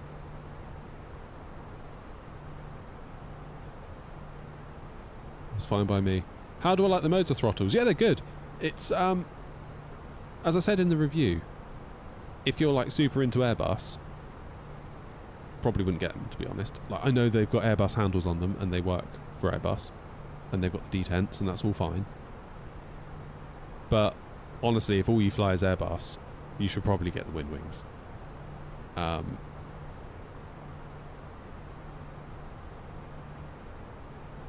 But if you like to switch it up between Airbus and Boeing, these are a really interesting option, I think. I feel like the flap detents could have been different, because again, you put the Boeing lever on and it's still got the flaps 1, 2, 3 and full detents like Airbus, so yeah, a little bit more work required there, I think. I think they said with their Moser cockpit software they were going to tune it so that, like, if you go to flap detent 1, that will give you, like, I don't know, flaps 1, then you go to 2, then it gives you 5, then you go to 3, it gives you 15, you go to 4, it gives you 30, which are like the most commonly used 737 ones, but I don't think that's available yet. I need to look into that. It's really hard keeping up with all this stuff, because everyone's updating their software all the time, and it's like, oh, just don't know what's going on anymore. Like, it's too much. Oh, it says, I always use Silver Zone at Bristol. 1 year I landed back from Spain and got to the exit and my wallet fell out of my pocket on the plane. Oh no. Oh god. That's bad, isn't it? Did that have your little receipt to get your car key back as well? Do not lose this slip of paper.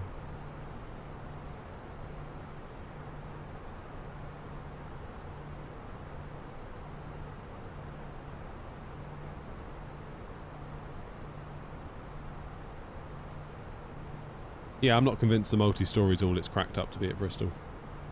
I ended up having to park on the roof in the end. I should have just gone straight to the roof. There were spaces on the roof, but spaces nowhere else.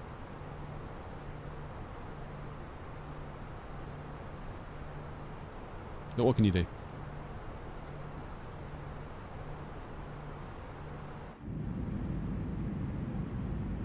Jolly good, we're making good progress.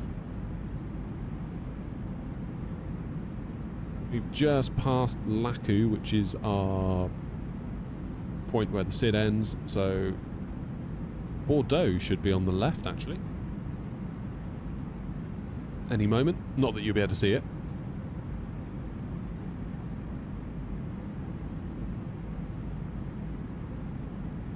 Oh, that sucks. Yeah, that really sucks hard.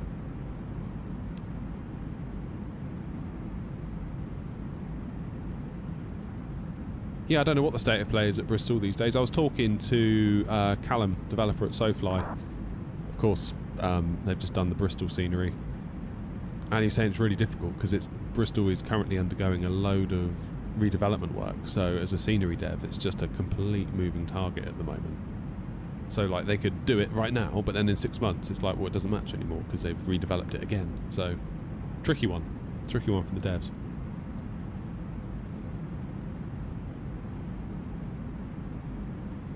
Tricky one indeed.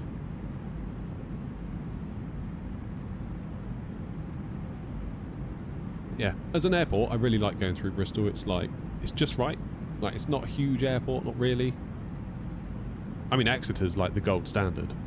There was a period of time where I was working in Ireland, and for whatever reason, the cheapest way for us to get there, or the most time-effective way for us to get there, was to go via Exeter, because Flybe, when they were running, they had some Dash 8s that would do Exeter to Dublin right when we needed to go and right when we needed to get back. So my boss would always make us go through Exeter, which made sense. And God, yeah, I mean, Exeter's like a bus stop. I've literally been in bigger bus stops.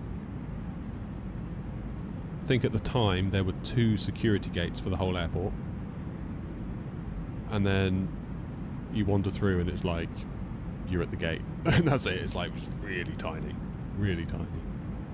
cracking little airport though. I think Ryanair go out of there now.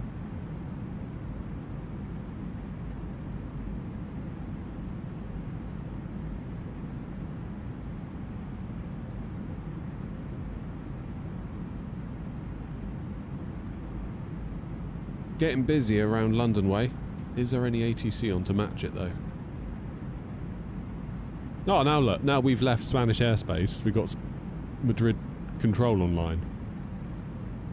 So we could have had ATC all the way up through had we been a bit later. Classic.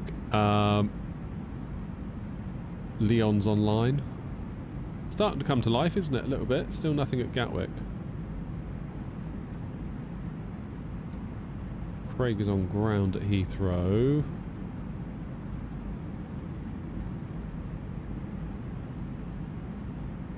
That's the controller that was online when somebody said no when we were stuck at Southampton.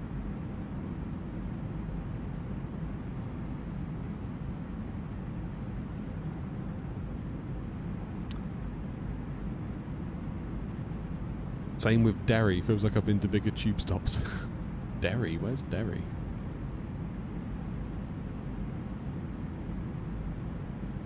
Is that Northern Ireland? Or am I thinking of somewhere else? Is that Londonderry? How do I like the throttle? Is it from Moser Flight? Yeah, it's the Moser MTQs. So, the main point of them is that you can switch out the handles. So I've got a Boeing handle here. So you can sort of pull these off and put Boeing ones on. And there's electronic connections inside, so they sort of connect to the little levers, the little bits that poke out, so you can have, obviously, like all your buttons there. There's a button there for like toga, the reverse thrust. It's not just a lump of plastic that looks like a Boeing handle, is my point. There is a bit of smarts going on.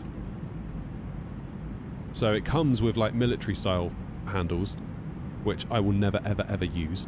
And you have to buy the Airbus and Boeing ones. I think they're £39 each, if memory serves. So for about $280, you can have Boeing, Airbus, and military style throttles in a all-in-one.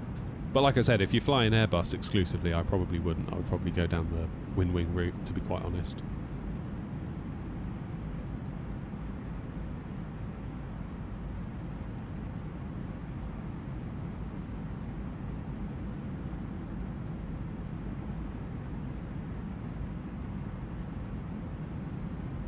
New 747 in it, Tricky.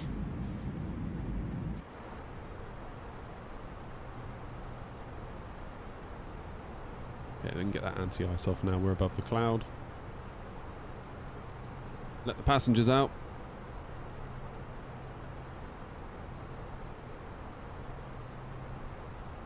Now, what's it predicting in terms of fuel? 4.1 when we land, it's going to be 65.1. What's the maximum? Is it 64.5 for a 320?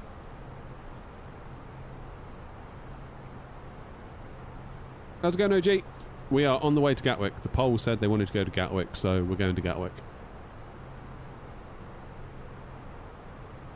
So on everyone else's head be it. I quite fancied a trip to Nantes, to be honest, but Gatwick won. 64.5, yeah, so I'm going to be in a bit of trouble here. I need to lose 600 kilos of fuel.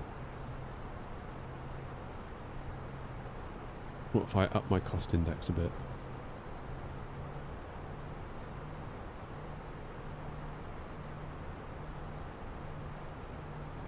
Might have to do a little bit of a hold at Willow. We'll see what happens. How was your meeting, OG? Did it all go well? Have I tried Madeira? Yeah, many times. We love Madeira. I say many times. I've got new scenery for Madeira yet, actually, that I haven't been to. I picked it up on Black Friday. It was the... Who did it? Atelic? Is that what it's called? Atelic? I think it was Atelic.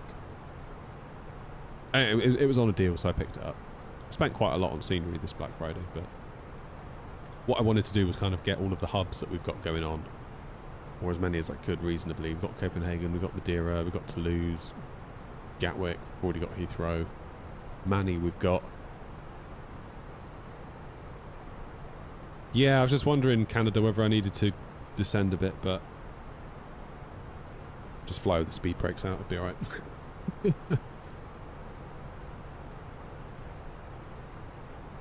Good job I didn't take any extra fuel. 3.8. Yeah, so if we can lose 300 kilos, we should be fine.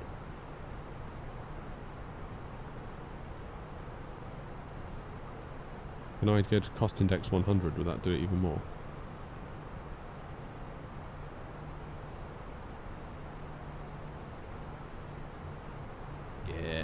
Let's get those engines revving. 3.5 is what we want, estimated fuel on board. 3.5 or a little bit less.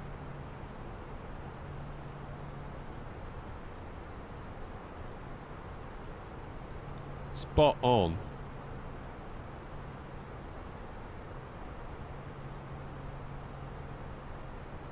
Scratch pad, Grumpy won't be happy. Sorry, Grumpy. 13:49, we are due in. 50 minutes. Easy peasy. That's time for some lunch. That's time for a descent. What am I going to have for lunch? Don't know what I've got in the cupboard, actually. It is looking a little bit bleak, I'm not going to lie. Despite the shopping arriving last night.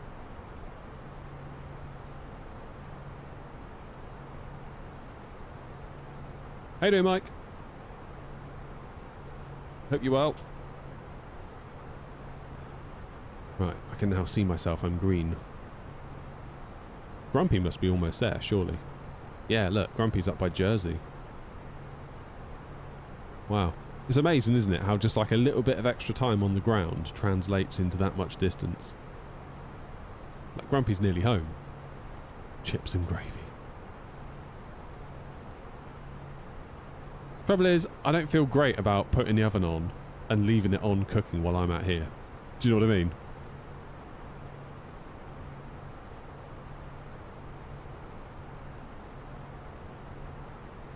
I'm going to do another poll. I need some concrete evidence about the music or no music.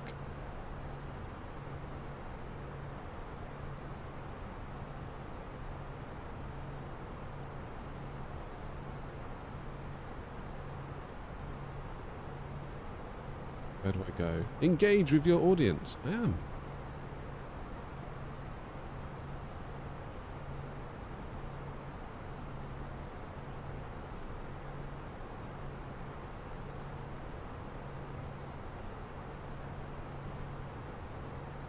Okay.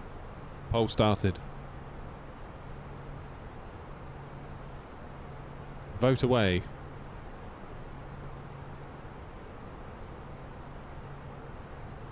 Yeah, personally, I would, if I could play like Spotify, I feel like I kind of would. Then there could be like commands you guys could like, almost like a jukebox in a pub. You could like, I don't know, even if you like donated or whatever, you could like get your song up the queue or something.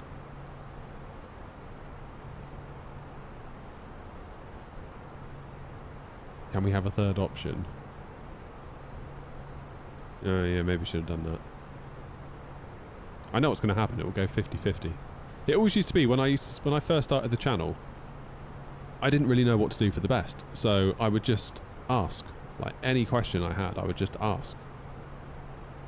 And every single time I would ask, it would go 50-50. And every time it would be like, brilliant, thanks guys, appreciate it. Thanks for your help. 3:20 today, Mike.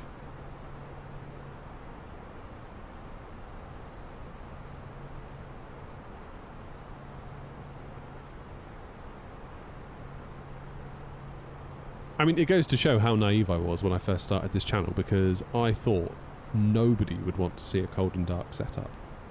So what I would do, I would spawn myself on a runway in the A320X. I would then... Who was that? Cheers, Joe.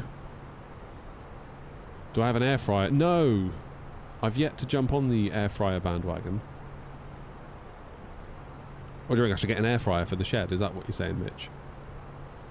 That's an idea, isn't it? Air fryer for the shed.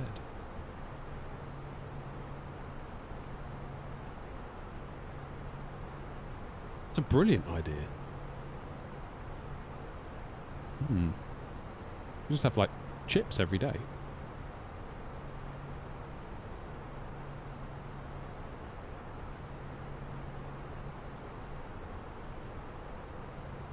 Yeah, people do like the air fryers, don't they? I mean, what are they really? They're just like a high-intensity fan oven. Just a really small oven. Right, that is literally all they are. I'm right in saying that, aren't I?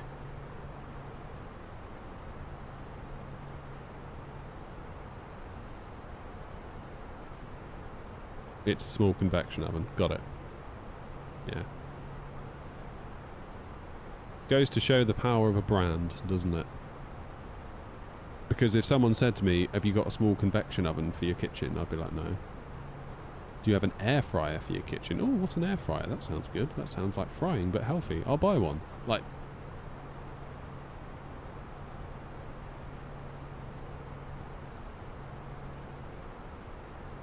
maybe I'll get an air fryer.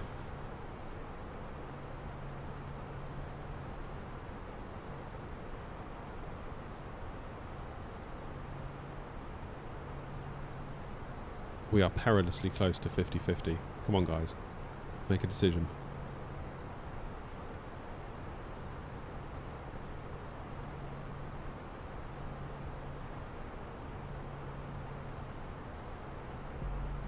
Tell you what, I'll put music on so you know what you're missing or not missing.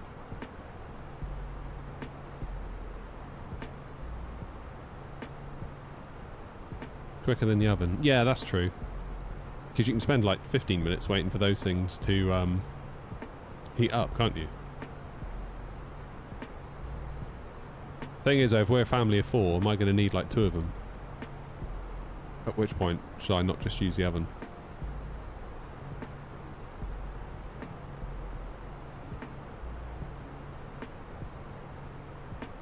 Would I need one of those like multiple pull-out things, double stacked? I don't know.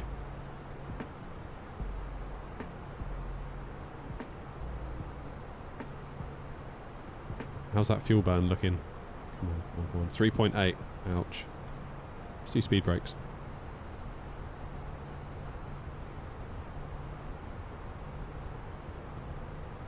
Dual chambers. How much are we talking for a dual chamber air fryer?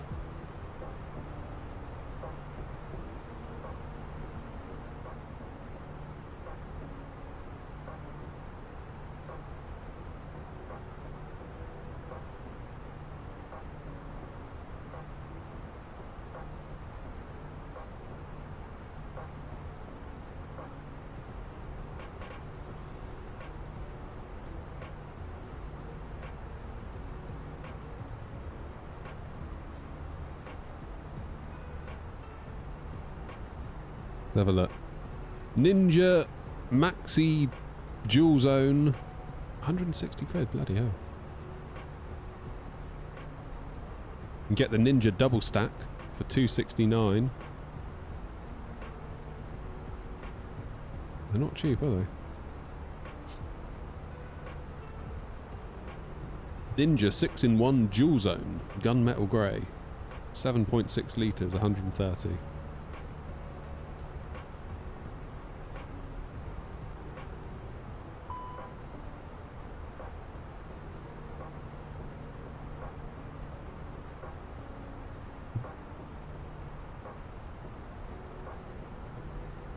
Maybe someday.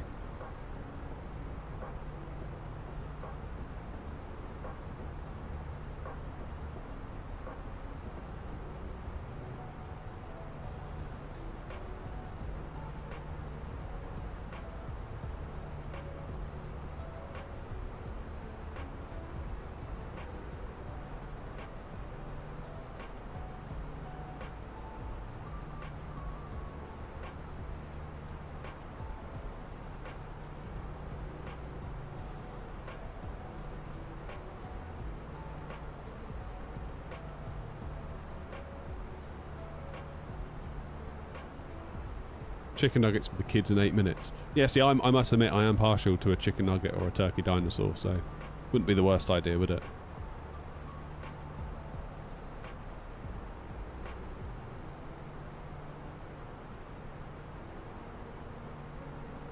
Love a turkey dinosaur. I was in the supermarket recently and they had a refrigeration breakdown in the freezer. And all the food thawed out and they had to bin it. And I saw the staff there binning the turkey dinosaurs. I was like, no, not the turkey dinosaurs. Devastated. Absolutely devastated. Never mind. Come on, 300 kilos of fuel. Could we descend a bit? Flight level 260, would that do it? That's a good point. Canada says cleaning the air fryer is more of an effort than a sheet pan from the oven. That's a fair point.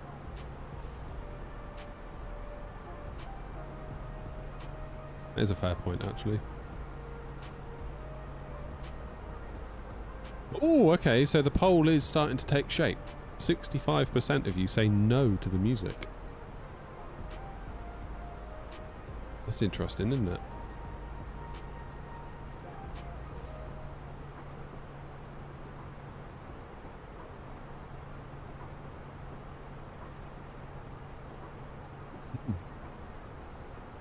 You just like the engine noise, eh?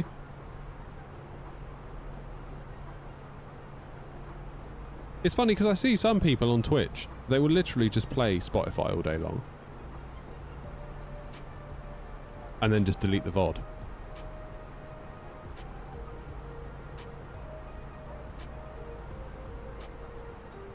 Will there be one more leg after this? Very unlikely, because... Oh god, the bloody overlay.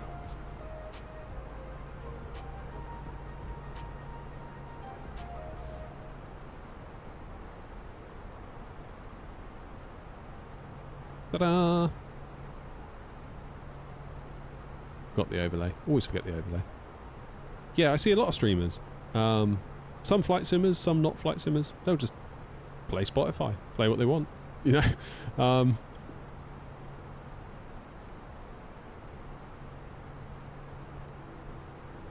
I guess if you delete your VODs afterwards, it's like there's no trace of it, therefore it's okay.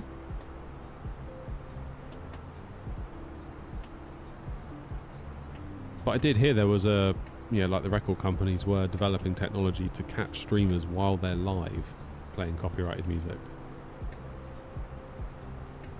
Try and get around that feeling of, oh, it's okay as long as you don't leave the video up afterwards of the live.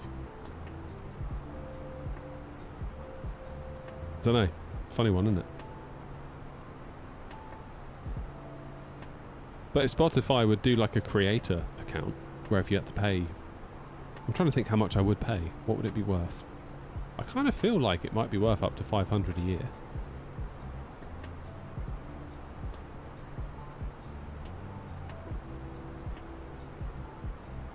Always wondered how London Controller does it. Yeah, I think he just deletes his VODs afterwards. Or just leaves them up and then Twitch mutes them. Because they'll detect it and just mute it. And then it's almost like no harm done. YouTube, very different story. You could get into some serious, because of the content ID system on YouTube.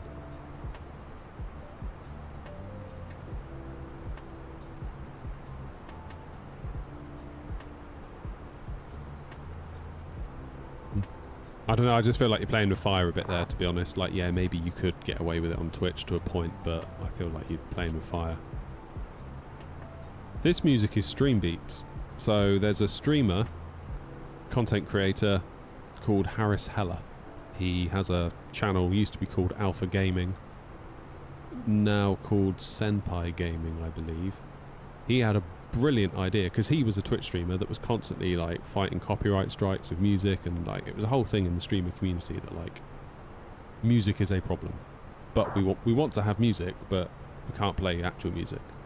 So he, also being a musician, made music, and also got producers to produce music for him as well, and then he put it all on Spotify and, you know, like Apple Music and all the streaming platforms.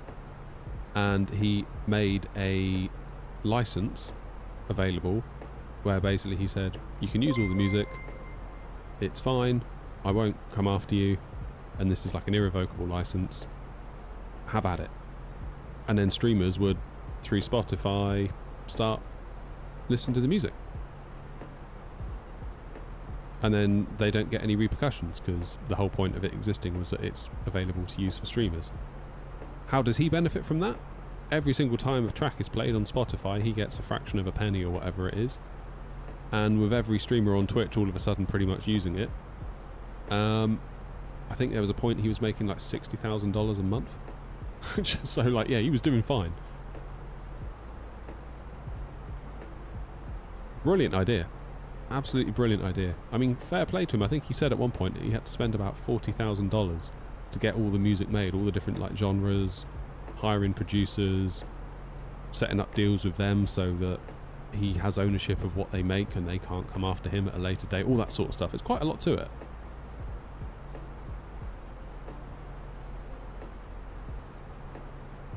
But yeah, he saw a problem and he solved it and he reaped the rewards, so good for him. 60,000 a month. Imagine just like waking up and it's like, great. That's like $1,000 just overnight. But if everyone uses it, you'll sound the same, don't you? That's the problem. So I play his lo-fi genre, but there's other genres he did as well, like synthwave, chiptune, more like aggressive stuff. Oh, you've got to be shitting me. AMD, ladies and gentlemen.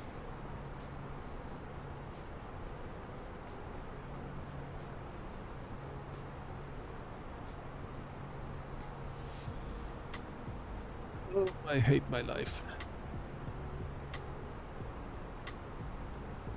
At least we got music.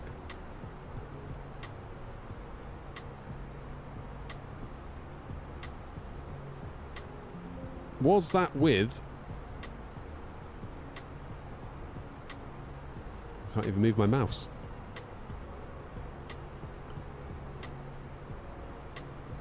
That would be a game crash.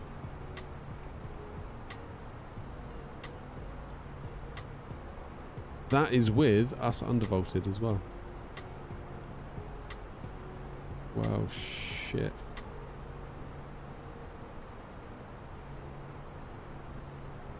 Maybe the 4080 does need to come back in. Oh, God. Yeah, that's a game crash, everybody. That is a game crash. Where are we? Or where were we, I should say.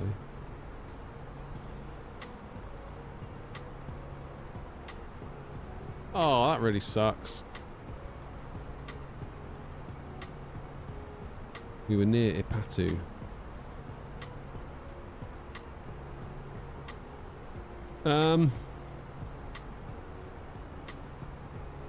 Well then. That is unfortunate, isn't it?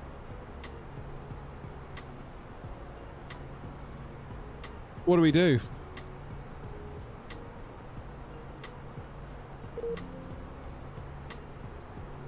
Time to disconnect.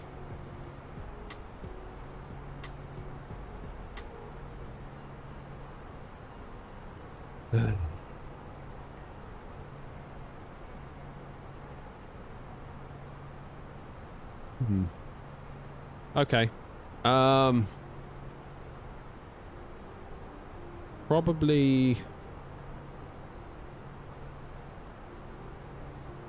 going to struggle, aren't I, to redo this flight now. It's 1:20.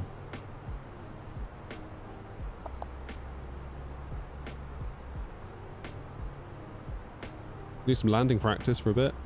Oh, I hate it when this happens. It properly takes the wind out of the sails, doesn't it?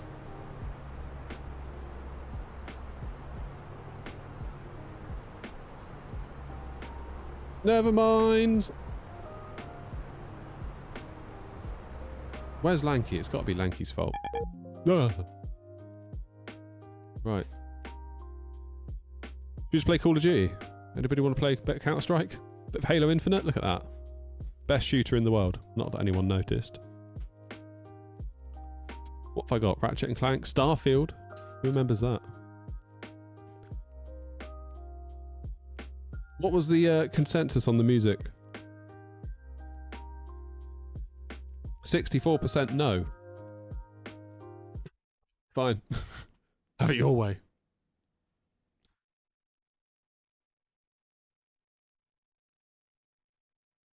Shall we try and get New Sky to resume it?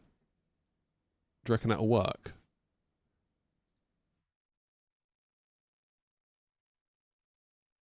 Oh, man.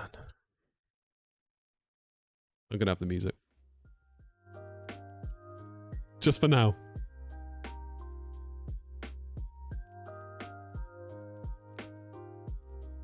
Just going to say stopping forever now, isn't it?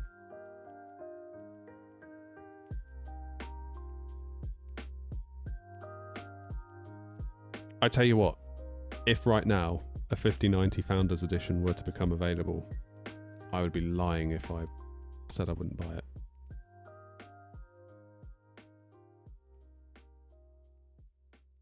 Oh, what a rotten bit of luck.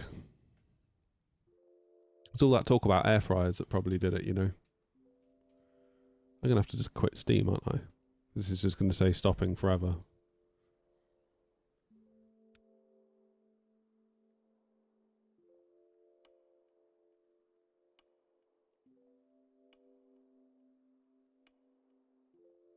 Right, let's try again.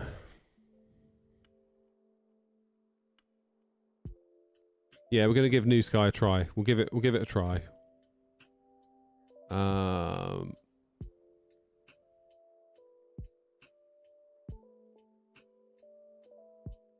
Could always install Apex. What have I even got in my library? Doom 3. Far Cry the original. The finals.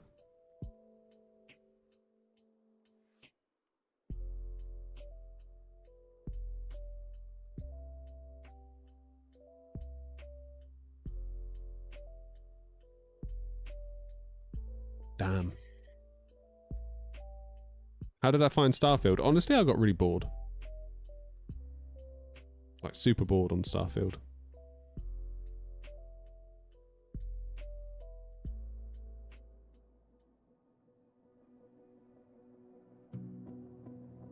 Cheers, Aviator. We've just had a game crash, in case you're wondering what we're doing.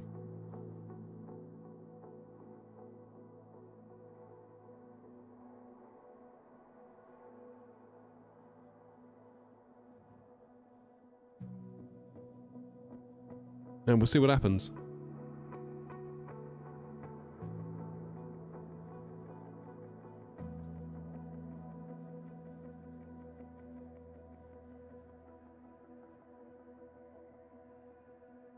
Yeah, with Starfield, I just felt like I don't really have that much time in my life to game for fun. Like, obviously, I'm working at the job, got 2 young kids. By the time they're in bed and sorted, if there isn't a job for the channel to do, I might get a chance to do something. And I don't really have an awful lot of time to do it.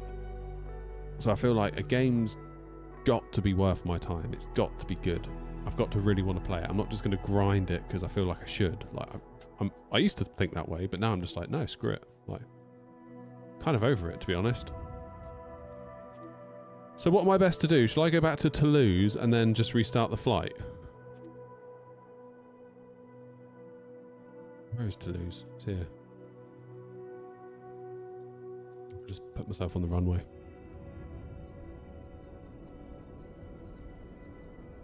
I enjoyed Diablo 4. Diablo 4 was good. I must admit, I did enjoy that. And I just like Call of Duty, just multiplayer. Like, I know it sucks, but I enjoy it. So that's good enough for me. Right, how do I restart this flight then? Shall I wait for the plane to boot? Ding!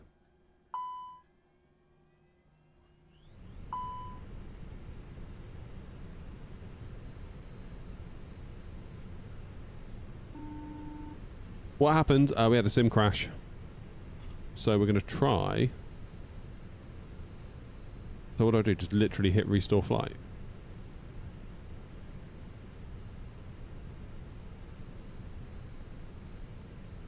Okay, gonna have to...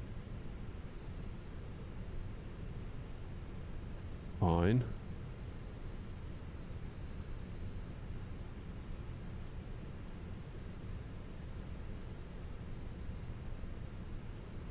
Restore last fuel load and 0 fuel weight of the aircraft. Okay.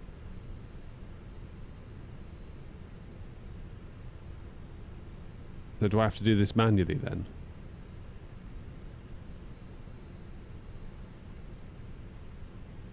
Is that what I have to do? Oh, it's a faff, isn't it? How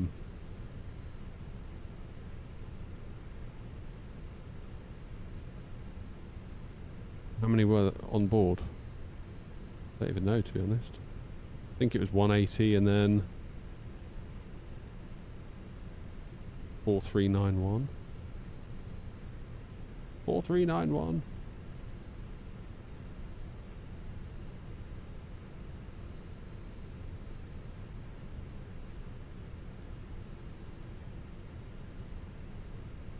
How much cargo did we have? 2.5 tons?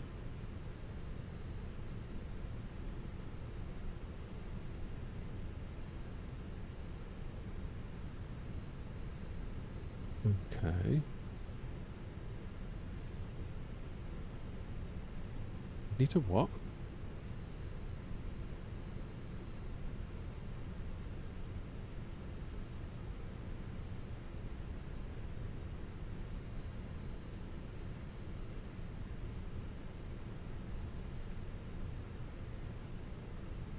No, we need a bit more fuel.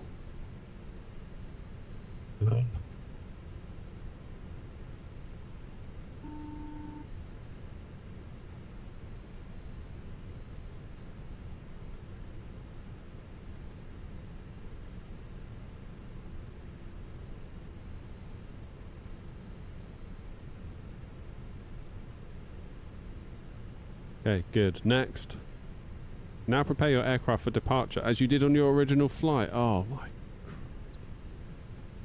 They don't make it easy, do they?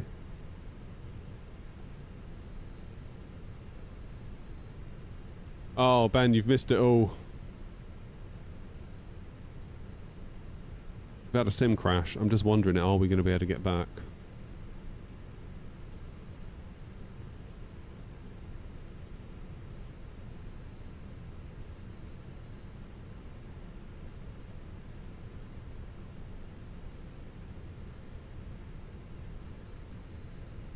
What's going on in Gatwick?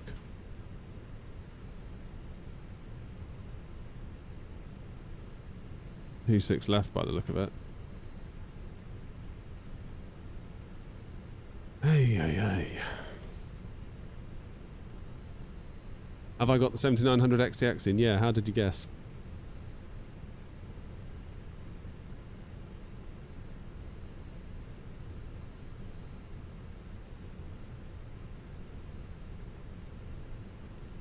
It's in, isn't it?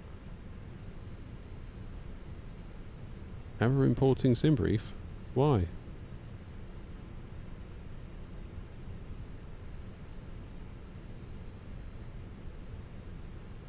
Error importing SimBrief plan. See log for more details. Oh, man.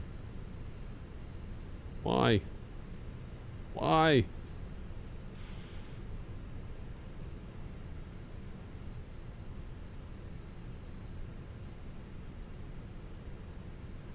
Why won't SimBrief load?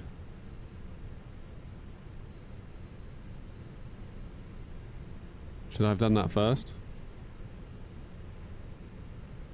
I've limited the card to 2,500 megahertz, and it still happened today. Craziness. Oh, there you go. It works now. No idea why. Brilliant.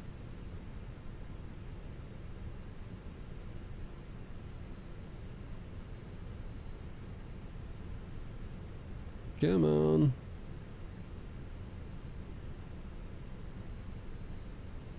Have to do it manually at this rate. LFBO.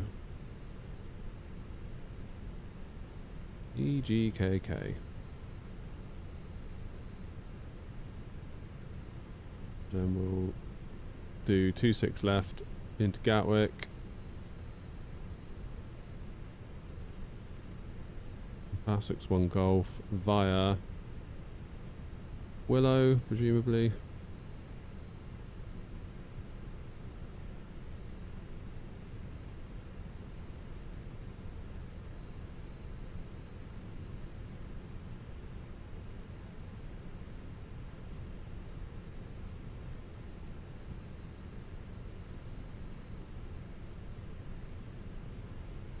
Okay, send that to the MCDU.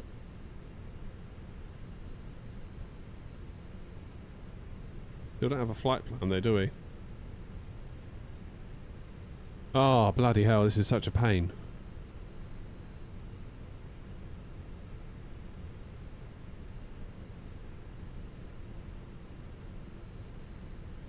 This is a right pain.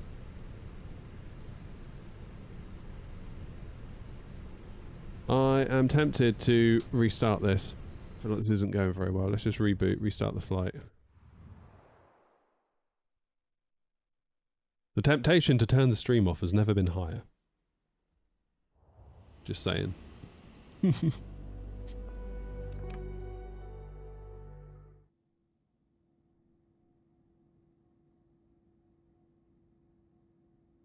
on, plane, wake up.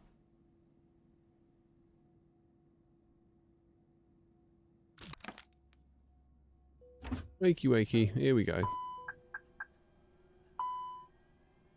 What do you reckon? 50-90?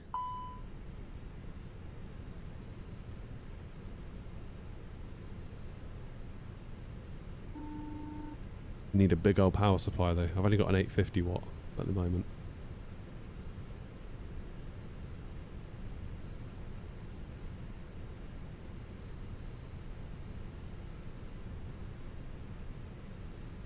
Why won't it import my SimBrief plan? It's being very strange.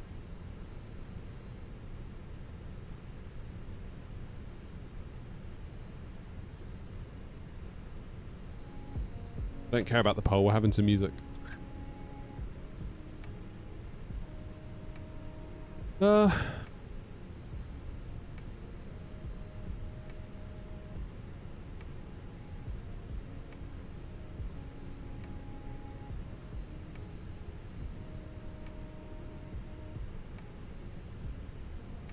Okay, now that's in, finally.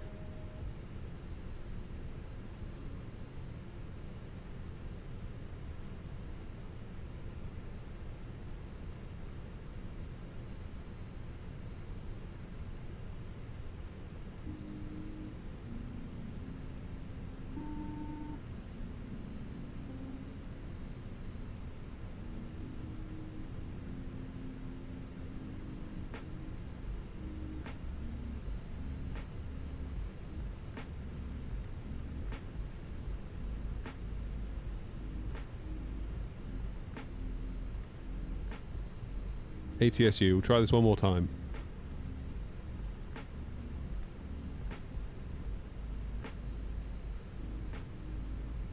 I would need a new power supply though, wouldn't I? I don't think I'd be able to get away with an 850. I mean, maybe I could for a period of time, but...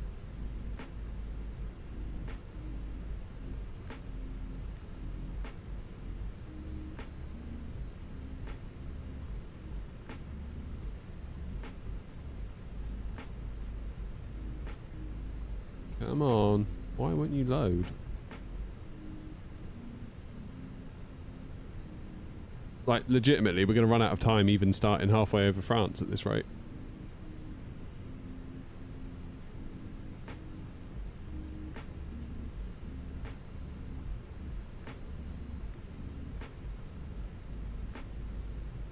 You landed on 08 right. I saw people were landing on 26 left. There's a 1 knot tailwind on 08 right. Sorry, 26 left. But I think there's a thing, isn't there? Well, there's a certain amount that it will tolerate before switching to 08, I think.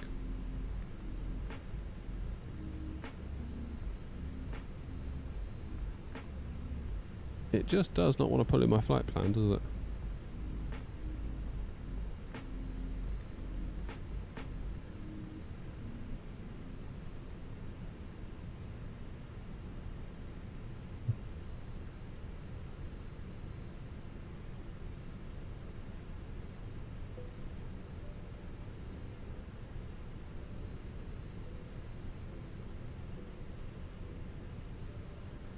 Do.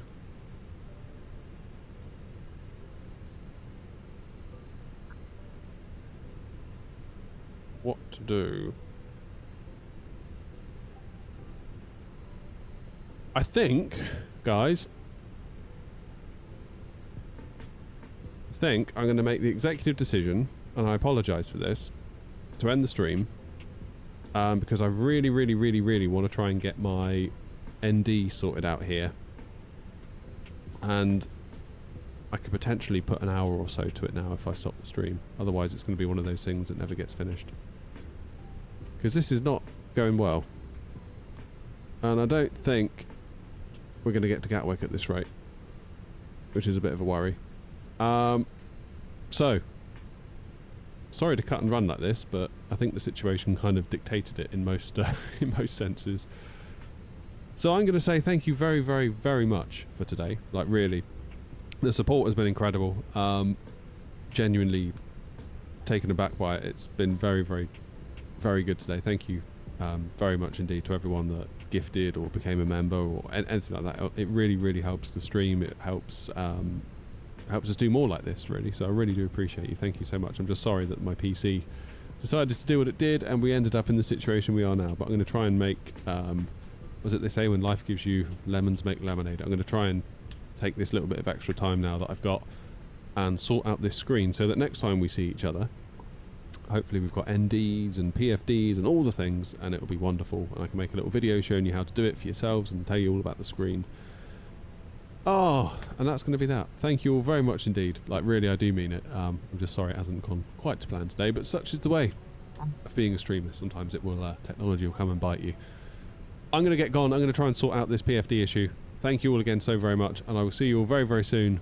And if you're a new member today or got gifted one, be sure to come and say hello on the Discord, and I'll see you all very soon. Cheers. Bye-bye. Bye-bye. Bye-bye. Bye-bye.